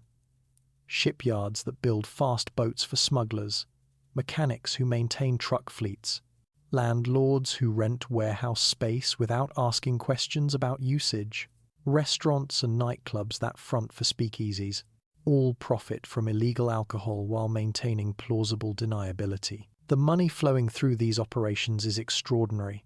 Wholesale alcohol might cost $2 per bottle after smuggling expenses. Retail price in speakeasies might be $6 or $8. With thousands of bottles sold daily across a gang's territory, revenues reach hundreds of thousands weekly. Even after expenses, bribes, wages, equipment, losses to raids or rival gangs, the profits make gang bosses millionaires many times over. This money allows organized crime to expand into legitimate businesses. Capone owns laundries, restaurants, trucking companies. Luciano invests in nightclubs, restaurants, real estate. These businesses provide legal income, opportunities for money laundering, and cover for criminal activities. They also embed organized crime more deeply into legitimate economy, making it harder to separate criminal from non-criminal enterprises. And the expertise gained during Prohibition, how to organize large-scale illegal operations, how to bribe officials effectively, how to use violence strategically, how to manage complex businesses. This expertise doesn't disappear when Prohibition ends. It transfers to other criminal enterprises, making post-Prohibition organized crime more sophisticated and more dangerous than the Black Hand extortionists who preceded it. Picture the early 1930s. Prohibition is ending, the 21st Amendment repealing the 18th will pass in 1933. The mob leaders see this coming and know they need to adapt. Bootlegging made them rich but won't last. They need new revenue sources and new organizational structures. Lucky Luciano, perhaps the most important figure in American organized crime history, creates what becomes known as the Commission, a ruling council of mob bosses from different cities meeting to settle disputes, approve major actions, coordinate operations. This is an American innovation. Sicily had nothing like this. Italian criminal organizations were intensely local, deeply rooted in particular villages or towns, suspicious of outsiders. But Luciano understands that American organized crime needs national coordination to survive and thrive. The Commission establishes rules. Territories are divided and must be respected. Bosses can't be killed without approval from other bosses. This prevents the chaos of constant warfare. Disputes are mediated before they escalate to violence.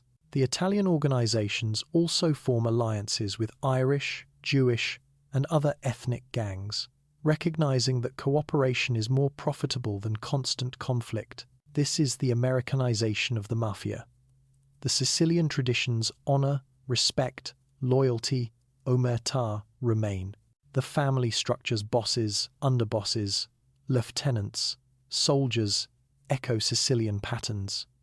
But the scope, the ambition, the willingness to cooperate across ethnic lines, the systematic corruption of legal institutions, these are American innovations, adaptations of Sicilian methods to American opportunities. After Prohibition, the mob diversifies.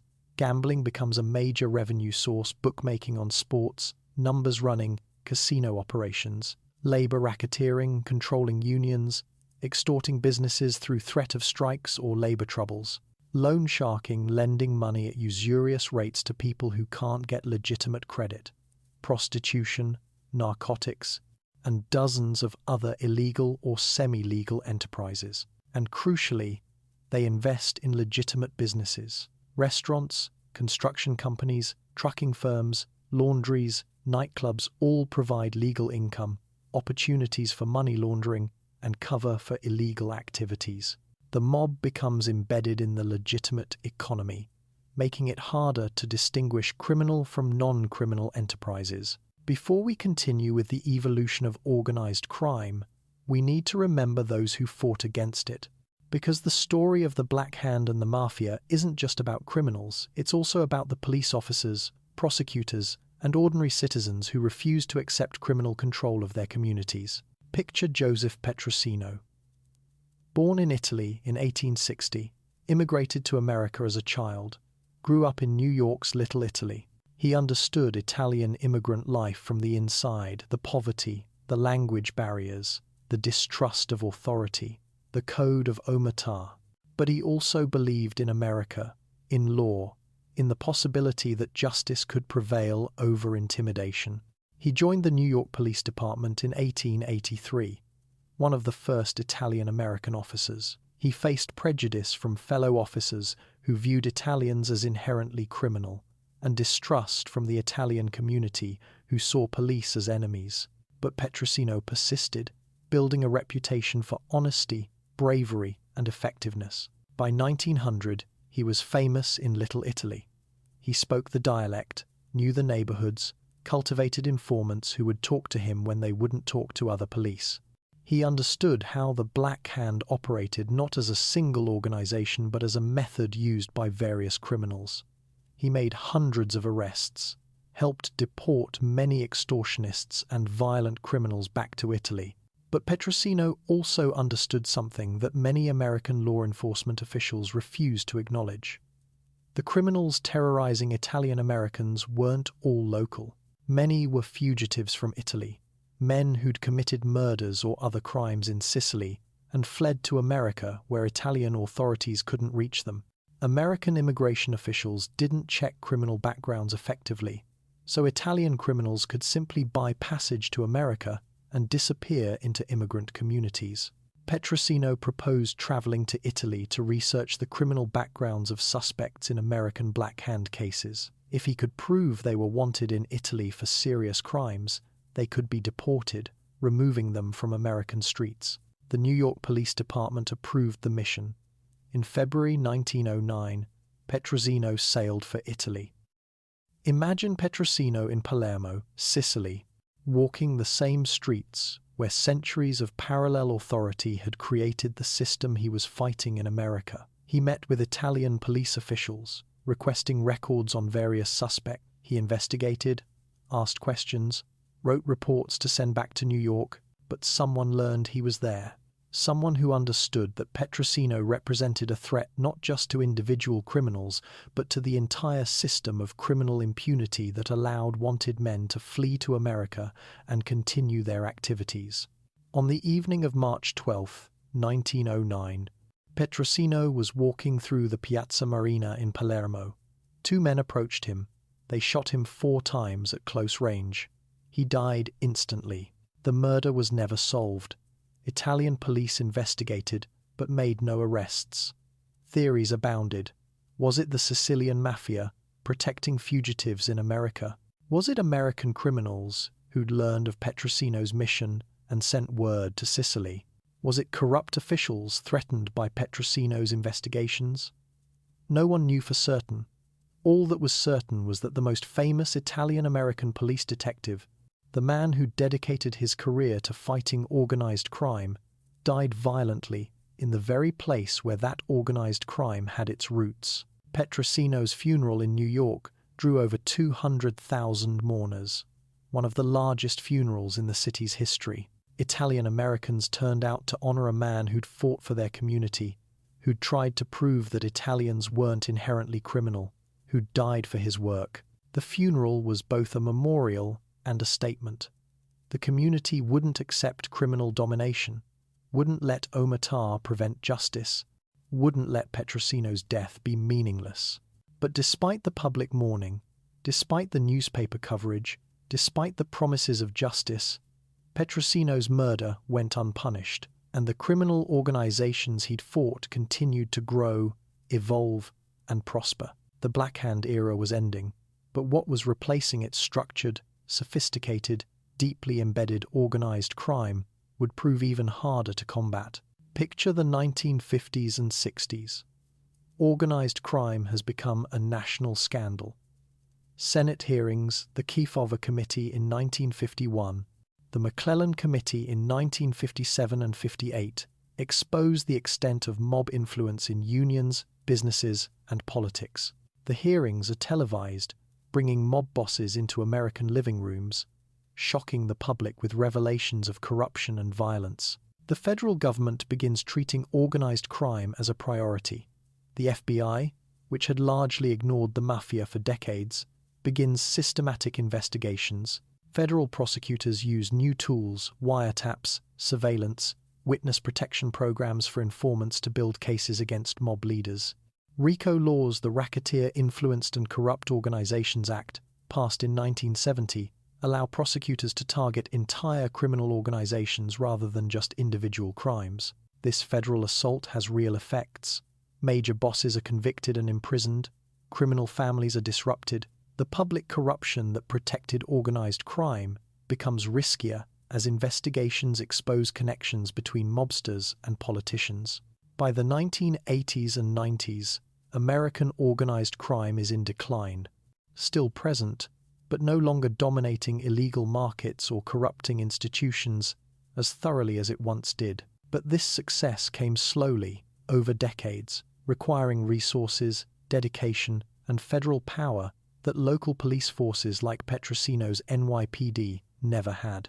The fight Petrosino began in the early 1900s wasn't won until 3/4 of a century later, and even then not completely. His story reminds us that combating organized crime requires not just brave individuals, but sustained institutional commitment, legal tools adequate to the challenge, and social conditions that don't create desperate populations vulnerable to criminal exploitation. The criminal organizations that developed in Italian-American communities were not simply transplanted from Sicily. They were adaptations, new formations that drew on Sicilian methods and culture, but evolved to meet American conditions. Understanding this process, how and why mafia-style organizations emerged in America, requires examining the specific circumstances of the 1910s and 20s that made such organizations both possible and profitable. In Sicily, mafia power was based on control of scarce resources in a poor agricultural economy: water, land, protection, justice. In the absence of effective state authority, the mafia filled a void, providing services, however corrupted, that society needed, but the state didn't provide. In America, the economic and political context was entirely different. America had effective police, functioning courts, and democratic government. The state was not absent. Resources were not scarce in the same way. Italian immigrants, while poor, had opportunities for legitimate advancement through hard work that Sicilian peasants never had. So, why did mafia-style organizations emerge anyway? The answer lies in specific American conditions that created opportunities for criminal exploitation. First, Prohibition. The 18th Amendment, which took effect in January 1920, prohibited the manufacture, sale, and transportation of alcoholic beverages. This law created an enormous illegal market overnight. Americans wanted to drink, were willing to pay for alcohol, but the supply was now criminal by definition. This created a business opportunity worth billions of dollars, and criminal organizations moved rapidly to exploit it. Second, urban political machines and police corruption. American cities in the early 20th century were governed by political machines, Democratic and Republican organizations that controlled city government through patronage, bribery, and vote manipulation. These machines needed money and votes, and they were willing to tolerate or even partner with criminal organizations that could provide both. Police forces were often corrupt, with officers accepting bribes to ignore illegal activities. This created a permissive environment where organized crime could operate relatively freely as long as it paid off the right officials. Third, ethnic neighborhoods and social isolation. Italian immigrants were concentrated in specific neighborhoods where they spoke Italian, maintained Italian customs, and remained somewhat isolated from broader American society. These neighborhoods could be controlled, territory could be claimed, businesses could be pressured, and the code of Omertà could be enforced. The ethnic homogeneity made it easier for criminals to operate without outside interference. Fourth, labor conflicts and industrial violence. The early 20th century was marked by bitter conflicts between labor unions and employers. Strikebreakers and union organizers both employed violence. Criminal organizations inserted themselves into these conflicts as muscle for hire, providing enforcers for both sides and profiting from the industrial warfare that characterized this era. These factors combined to create opportunities for criminal organizations that drew on Sicilian mafia traditions but adapted them to American circumstances. The result was something new, not quite the same as the Sicilian mafia, not entirely American gangsterism, but a hybrid that would become distinctively Italian-American. The organizations that developed maintained some structural similarities to Sicilian mafia families. They were organized around extended family networks, with blood relatives and close friends occupying positions of trust. They maintained hierarchies of authority, bosses, underbosses, lieutenants, soldiers with clear lines of command and expectations of loyalty and obedience. The Omertà code was strictly enforced. Members did not cooperate with police, did not testify in court, resolved all disputes internally. Breaking Omertà was punishable by death, and this punishment was carried out to maintain the organization's discipline and secrecy. Membership was generally limited to men of Italian, particularly Sicilian descent. This ethnic exclusivity served multiple functions. It maintained cultural cohesion, ensured that members shared the values and codes of the organization, and created a barrier against police infiltration. An Irish or Jewish police officer could not easily infiltrate an organization that spoke Sicilian dialect and operated according to cultural codes outsiders didn't understand. Each organization claimed territory, specific neighborhoods or industries, which it controlled and defended against encroachment by other organizations. Territory meant markets, rackets, opportunities for profit. Disputes over territory led to violence, to the gang wars that periodically erupted in cities like New York and Chicago. Prohibition was the most lucrative opportunity, but Italian organized crime in America extended into multiple industries: bootlegging, producing, transporting, and selling illegal alcohol. This involved complex supply chains, smuggling liquor from Canada or the Caribbean, operating illegal distilleries and breweries, distributing to speakeasies and private customers, bribing police and prohibition agents. The profits were enormous, measured in millions of dollars annually for successful organizations. Gambling, operating illegal gambling operations, numbers, games, sports betting, card games, dice games. Gambling has always been popular, and laws restricting it created opportunities for criminal organizations to provide services that legitimate businesses could not legally offer. Loan sharking, lending money at exorbitant interest rates to people who could not obtain legitimate credit. Loan sharks targeted their own communities, Italian immigrants who needed money for emergencies or business ventures but could not get bank loans. The interest rates were usurious, often exceeding 100% annually, and failure to pay resulted in violence. Labor racketeering, controlling labor unions and using them to extort money from both workers through corrupt union dues and employers through threats of strikes and violence. Some unions were thoroughly infiltrated by organized crime, with union leadership positions held by gangsters who used the unions as personal profit centers. Protection rackets, forcing businesses to pay for protection against violence that the criminals themselves would inflict if not paid. This was essentially the Black Hand method, systematized and expanded, applied not to wealthy individuals but to all businesses in controlled territories. Prostitution, operating brothels and controlling prostitutes. This was less emphasized by Italian organized crime than by some other ethnic criminal groups, partly due to the cultural prohibition in Italian communities against exploiting women this way, but some organizations were involved.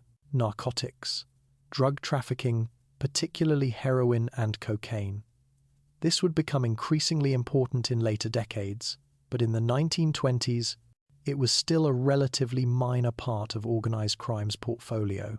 The violence of organized crime in the 1920s was was spectacular and public in ways that shocked Americans. Unlike the Sicilian Mafia, which preferred to keep violence private and avoid attention, American gangsters engaged in public gun battles, bombings, and assassinations that made headlines and created the image of the gangster era that persists in popular culture.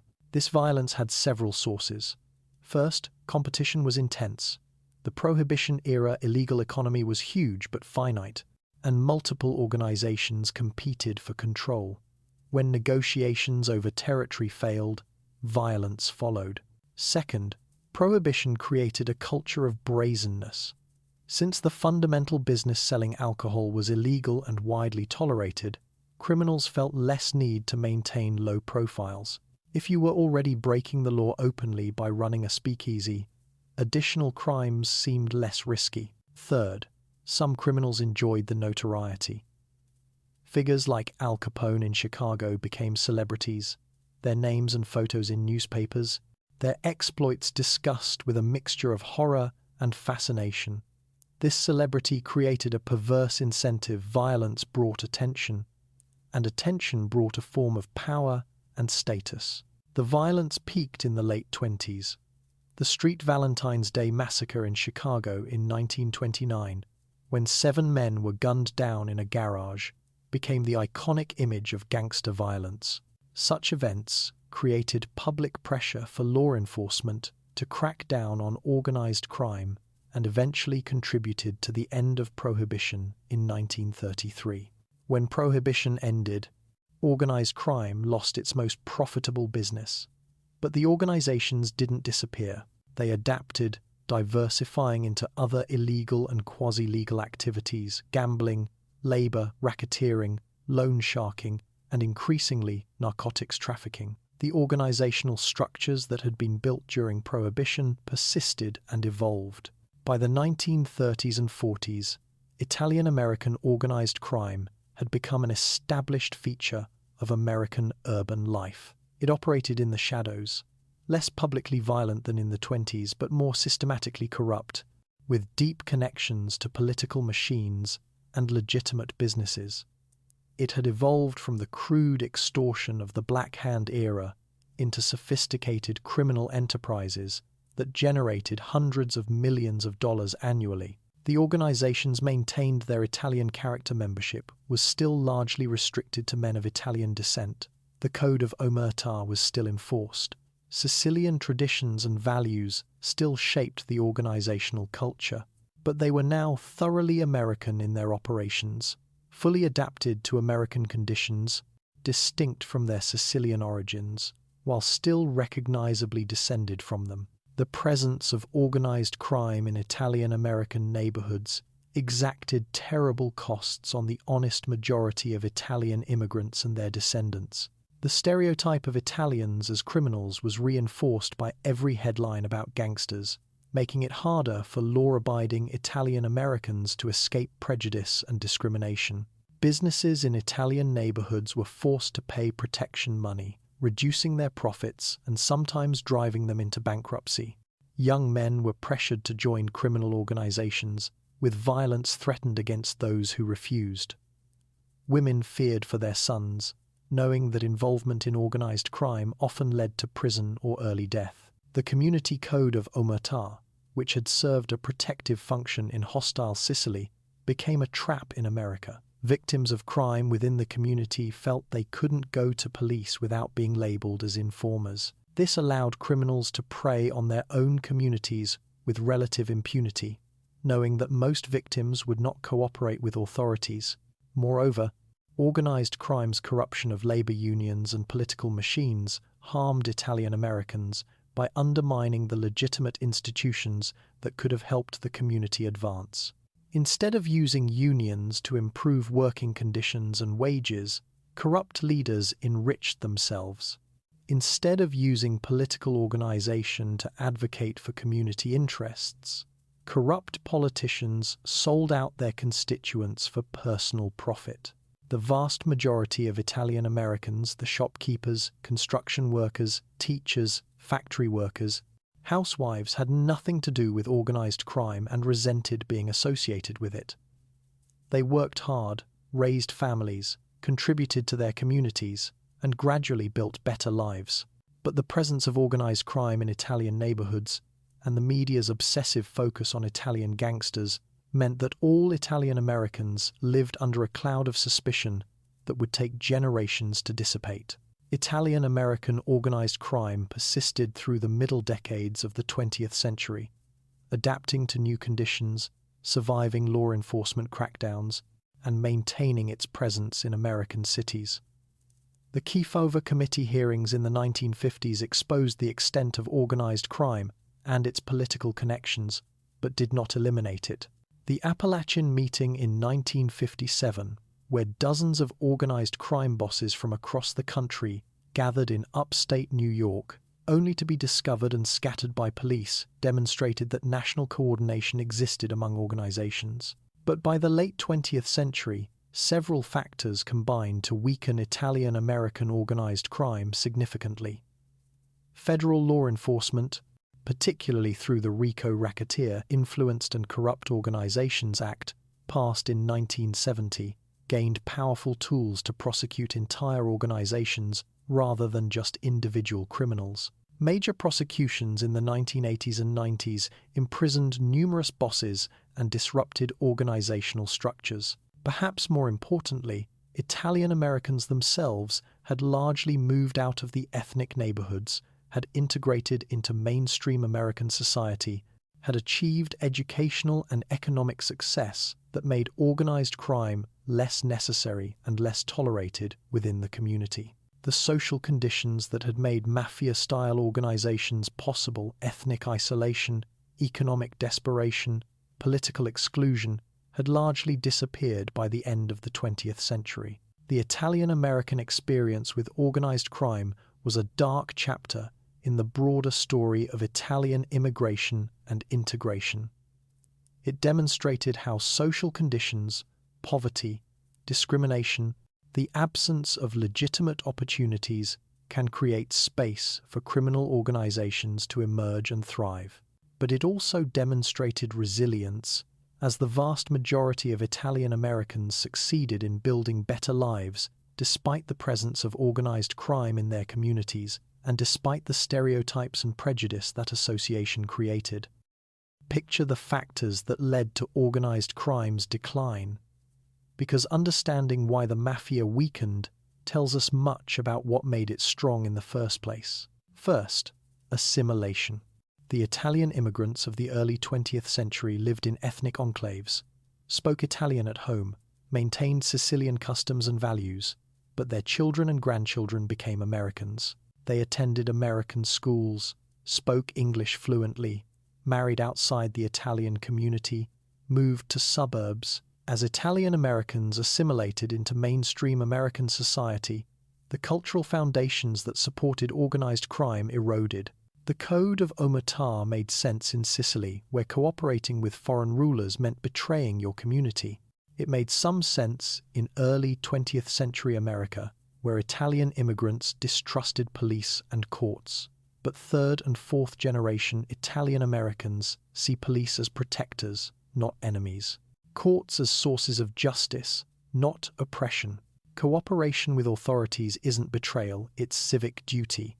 When the community changes its attitude toward law enforcement, criminals lose the shield of silence that once protected them. Second, economic change.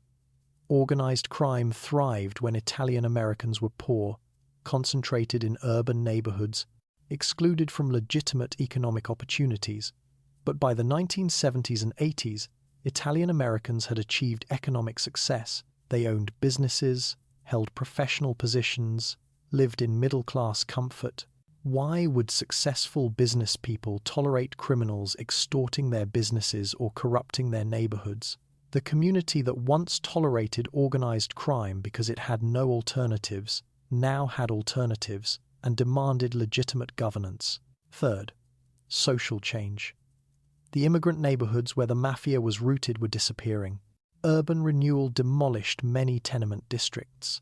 Highways cut through old neighborhoods.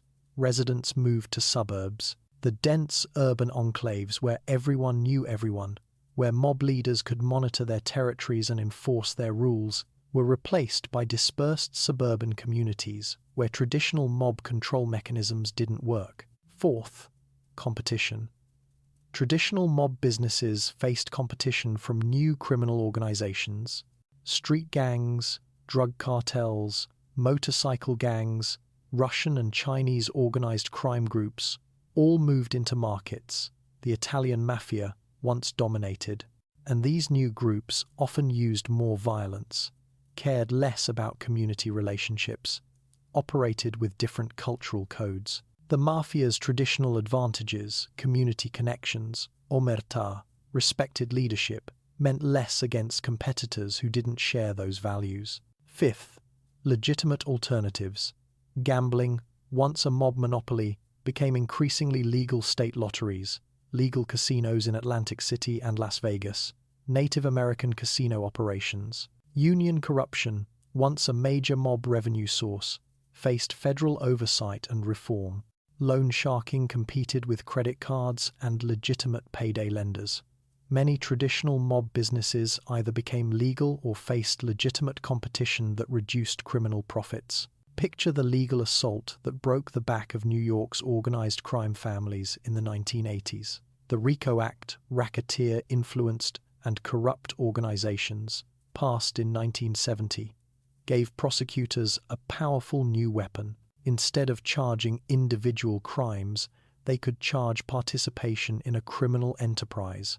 This meant they could prosecute mob bosses for crimes committed by their subordinates, could target entire organizations rather than individual criminals. In 1985, federal prosecutors in New York indicted the bosses of all 5 New York crime families simultaneously in what became known as the Commission case. This was unprecedented, going after the entire leadership of New York, organized crime in a single trial. The trial lasted nearly 2 years. The evidence included thousands of hours of wiretaps, testimony from mob insiders who'd become cooperating witnesses, documents seized in raids. The result was catastrophic for the Mafia. The bosses were convicted and sentenced to lengthy prison terms. The hierarchies were disrupted. The sense of invincibility that had protected mob leadership for decades was shattered. More importantly, the case demonstrated that the government had the tools, the resources, and the determination to dismantle organized crime systematically. Following the Commission case came dozens more.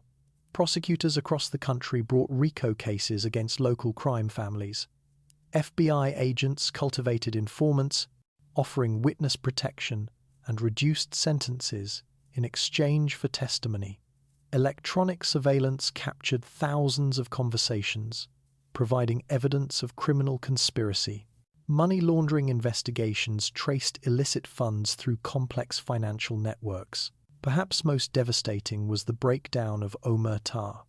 Faced with life in prison under RICO charges, even high-ranking mob members began cooperating. Underbosses, lieutenants, even some bosses provided testimony against their colleagues. The code that had protected organized crime for generations crumbled under pressure from laws that could impose sentences so severe that even death before dishonor seemed less appealing than cooperation and freedom. Imagine being a young man in an Italian-American community in the 1990s, someone who might have been recruited into organized crime in earlier decades. What do you see? Mob bosses dying in prison, cooperating witnesses testifying publicly, facing no apparent retaliation, traditional mob businesses generating less profit due to legal competition and changing markets, law enforcement winning decisively, and legitimate opportunities, education, legal businesses, professional careers available to Italian Americans in ways they never were to your grandparents' generation. Why would you join organized crime? The risks are enormous, federal prison sentences measured in decades. The rewards are diminishing, fewer profitable illegal markets, more competition, constant law enforcement pressure. The community support is gone. Italian Americans don't protect criminals anymore, don't maintain omertà, don't view mob members as men of honor. And legitimate alternatives exist that offer better prospects with far less risk. This is why organized crime declined, Not because individual criminals were caught, that always happened, but because the social, economic, and cultural conditions that created and sustained organized crime changed fundamentally. The system that began in 19th century Sicily, transplanted to America in the early 20th century, thrived during Prohibition, and dominated certain industries and neighborhoods for decades, finally encountered a world where it no longer fit, where its methods didn't work, where its appeal vanished. We've traveled from 19th century Sicily to 21st century America, from peasant villages to urban tenements to federal courtrooms. We've witnessed the birth of a system of parallel authority, its transportation to a new world, its transformation into organized crime, and its eventual decline. Now, let us consider what this history teaches us. First, crime is social before it's individual. The Black Hand and the Mafia didn't emerge because Sicilians or Italian Americans were inherently criminal. They emerged because specific social conditions, poverty, weak government, social isolation, economic exclusion created environments where criminal organizations could thrive. When those conditions changed, organized crime declined, not because criminals suddenly became moral, but because the opportunities and community support that sustained criminal organizations disappeared. This means addressing crime requires addressing social conditions. Better policing helps the work of officers like Joseph Petrosino mattered. Strong laws help Rico gave prosecutors tools they needed. But lasting reduction in organized crime came from social change, assimilation, economic opportunity, community integration. When people have legitimate paths to prosperity, when they trust legal institutions, when they're embedded in mainstream society, criminal organizations lose the foundation they require. Second, culture matters but isn't destiny. The Sicilian traditions that shaped the mafia, honor, respect, loyalty, omertà, weren't criminal in themselves. They were adaptations to specific historical circumstances, ways of surviving under foreign rule and absent justice. When transplanted to America, these same traditions could serve different purposes. Most Italian immigrants used these values to build strong families, mutual support networks, successful communities. A small minority used them to justify criminal activity. This distinction is crucial.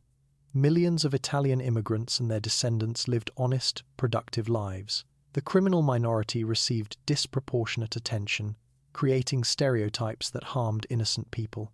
Understanding organized crime's Sicilian roots shouldn't lead to ethnic stereotyping, but to recognizing that cultural traditions can be adapted to both legitimate and illegitimate purposes, depending on circumstances and individual choices. Third, systems persist through adaptation. The mafia survived for decades because it adapted to changing conditions. From rural Sicily to urban America, from agricultural economy to industrial economy, from extortion to bootlegging to gambling to narcotics, from local operations to national coordination. Each adaptation allowed the system to survive longer, to embed itself more deeply into American society. This adaptability makes criminal organizations resilient. Arresting individual criminals doesn't dismantle the system, it just creates openings for others to fill. Eliminating particular revenue sources doesn't end operations, criminals find new markets. Even spectacular successes like the Commission case disrupted but didn't eliminate organized crime. Real change required transforming the social conditions that allowed criminal organizations to exist, not just attacking the organizations themselves. Fourth, law enforcement matters but has limits. The police officers, prosecutors, and federal agents who fought organized crime were essential. Their investigations, arrests, and convictions damaged criminal organizations and protected communities. Heroes like Petrosino deserved the gratitude they received. But law enforcement alone couldn't solve the problem. For every criminal arrested, others emerged. For every boss convicted, someone else claimed authority. Successful prosecution required informants willing to testify, which required breaking Omertà, which required social change in Italian-American communities. It required laws like RICO, which required decades of political will to create and implement. And it required legitimate alternatives, economic opportunities, social integration, community development that only broader social progress could provide. The lesson isn't that law enforcement is unimportant. It's that crime is fundamentally a social problem requiring social solutions. Police and prosecutors play crucial roles, but lasting change comes from addressing the conditions that create opportunities for criminal organizations. Fifth, immigration is complex. The Black Hand and early Mafia thrived in immigrant communities, preying primarily on immigrants, using immigrant isolation and vulnerability. This reality was used to justify anti-immigrant sentiment, to argue that certain nationalities were criminal, to support restrictive immigration policies. But this interpretation inverts reality. Immigrants weren't criminal. A tiny minority of criminals exploited immigrant communities. The vast majority of Italian immigrants worked hard, raised families, contributed to American society. They were victims of organized crime, not perpetrators. Their assimilation, their economic success, their integration into American institutions ultimately destroyed the organized crime that had preyed on their communities.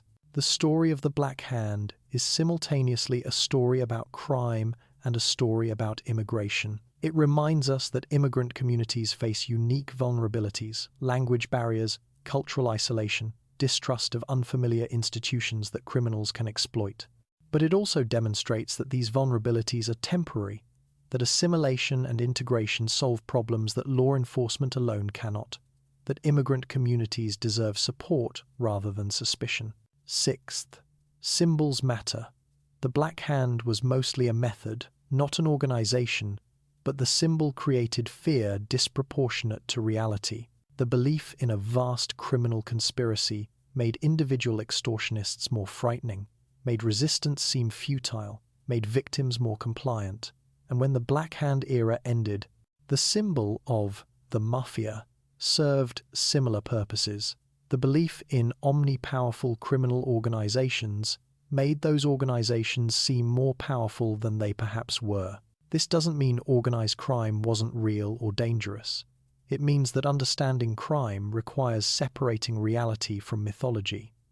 The Mafia was real, powerful, and harmful. But it was also more fragmented, more vulnerable, more dependent on specific conditions than the popular image suggested. Effective responses require accurate understanding, not acceptance of criminal organizations' own propaganda about their power and inevitability. Finally, history isn't inevitable. The system that became the Mafia emerged from specific conditions in 19th century Sicily. It could have developed differently if Italy had unified more successfully, providing effective government to Sicily, if land reform had given peasants ownership, if economic development had created alternatives to agricultural poverty. Any of these changes might have prevented or limited the development of parallel authority systems. Similarly, in America, different policies might have produced different outcomes. Better integration of Italian immigrants, more effective law enforcement that earned community trust, economic policies that created opportunity sooner. Any of these might have shortened the period when organized crime thrived in Italian-American communities. This matters because it reminds us that crime isn't fate. The conditions that create criminal organizations can be changed. The social factors that sustain them can be addressed. It requires will, resources, and long-term commitment. But the decline of Italian-American organized crime, once seen as permanent, invincible, inevitable, demonstrates that even deeply rooted criminal systems can be dismantled when circumstances change. As we approach our conclusion, let us consider what remains of the Black Hand and the Mafia in modern America. Because while organized crime has declined dramatically from its peak, it hasn't disappeared entirely. Understanding what persists and why tells us much about both the resilience and the vulnerabilities of criminal organizations. Picture an Italian-American neighborhood in New York today, perhaps in Brooklyn or Queens. The old tenements are mostly gone, replaced by renovated buildings or new construction. The residents are prosperous third, fourth, even fifth-generation Italian-Americans who are doctors, lawyers, business owners, professionals. The grinding poverty that once characterized these neighborhoods is a memory, preserved only in stories grandparents tell about the old days. But organized crime hasn't entirely vanished. There are still crime families, still hierarchies of bosses and underbosses and soldiers, but they're shadows of what they once were. Federal prosecutions have imprisoned most senior leaders. The younger generation largely doesn't want to enter organized crime. Why choose illegal activity with severe legal risks when legitimate opportunities exist? Recruitment is difficult when the community from which you once drew members has moved on. The businesses that remain are less spectacular than Prohibition bootlegging. Some loan sharking to people who can't get legitimate credit. Some illegal gambling, though legal casinos and state lotteries have drastically reduced this market. Some labor racketeering in industries like construction and waste disposal, where organized crime maintains historical footholds. Some drug trafficking, though facing intense competition from other criminal organizations. The money is still substantial, but nothing like Prohibition-era fortunes. A modern mob capo might make hundreds of thousands annually good money, but not the millions that bosses once made. And the risks are enormous. Federal prosecutors use RICO aggressively. Sentences run for decades. The witness protection program means even close associates might testify against you. The mathematics of risk versus reward increasingly favor legitimate careers over organized crime. What about Sicily, where it all began? The mafia exists there still, though it too has changed dramatically. Post-World War II, Italian governments fought organized crime with varying effectiveness. Some politicians were corrupted, some assassinated for opposing the mafia too effectively. But gradually, through persistent effort, Italian law enforcement has weakened the Sicilian mafia's control. Modern Sicily still has organized crime problems, but the mafia no longer functions as a parallel government as it once did. The Italian state, stronger and more effective than in the 19th century, provides services and justice that reduce the need for alternative systems of authority. Economic development, though still lagging behind northern Italy, has created legitimate opportunities, and cultural changes, particularly among younger Sicilians who reject the old codes of honor and omertà, have eroded community support for organized crime. The Black Hand as a specific phenomenon is completely gone.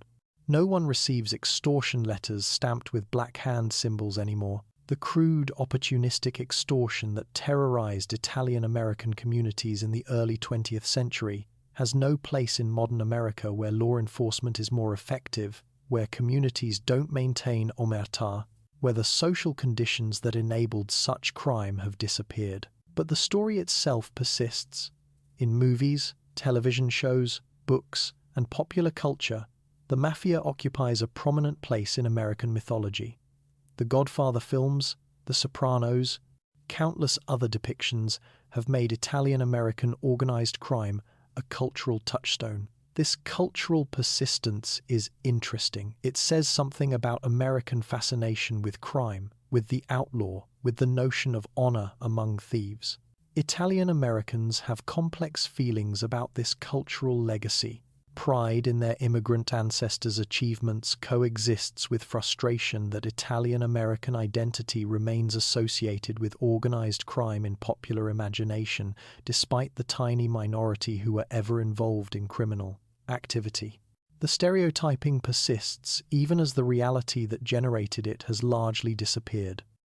We've journeyed from the sun-scorched hills of 19th century Sicily to the tenements of early 20th century New York, from Black Hand extortion letters to Prohibition bootlegging to RICO prosecutions to the modern decline of organized crime. We've met peasant farmers and mob bosses, victims and criminals, immigrant families building new lives, and criminal enterprises exploiting them. police officers fighting against overwhelming odds and communities slowly finding the strength to resist criminal control. The story of the Black Hand and the Mafia is a dark chapter in Italian-American history, but it's not the defining chapter. The millions of Italian immigrants who came to America, who overcame poverty and prejudice, who built communities and families and futures in a new land, who contributed immeasurably to American society, their story is the real story.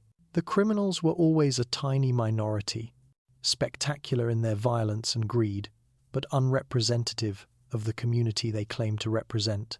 Understanding this history requires holding multiple truths simultaneously.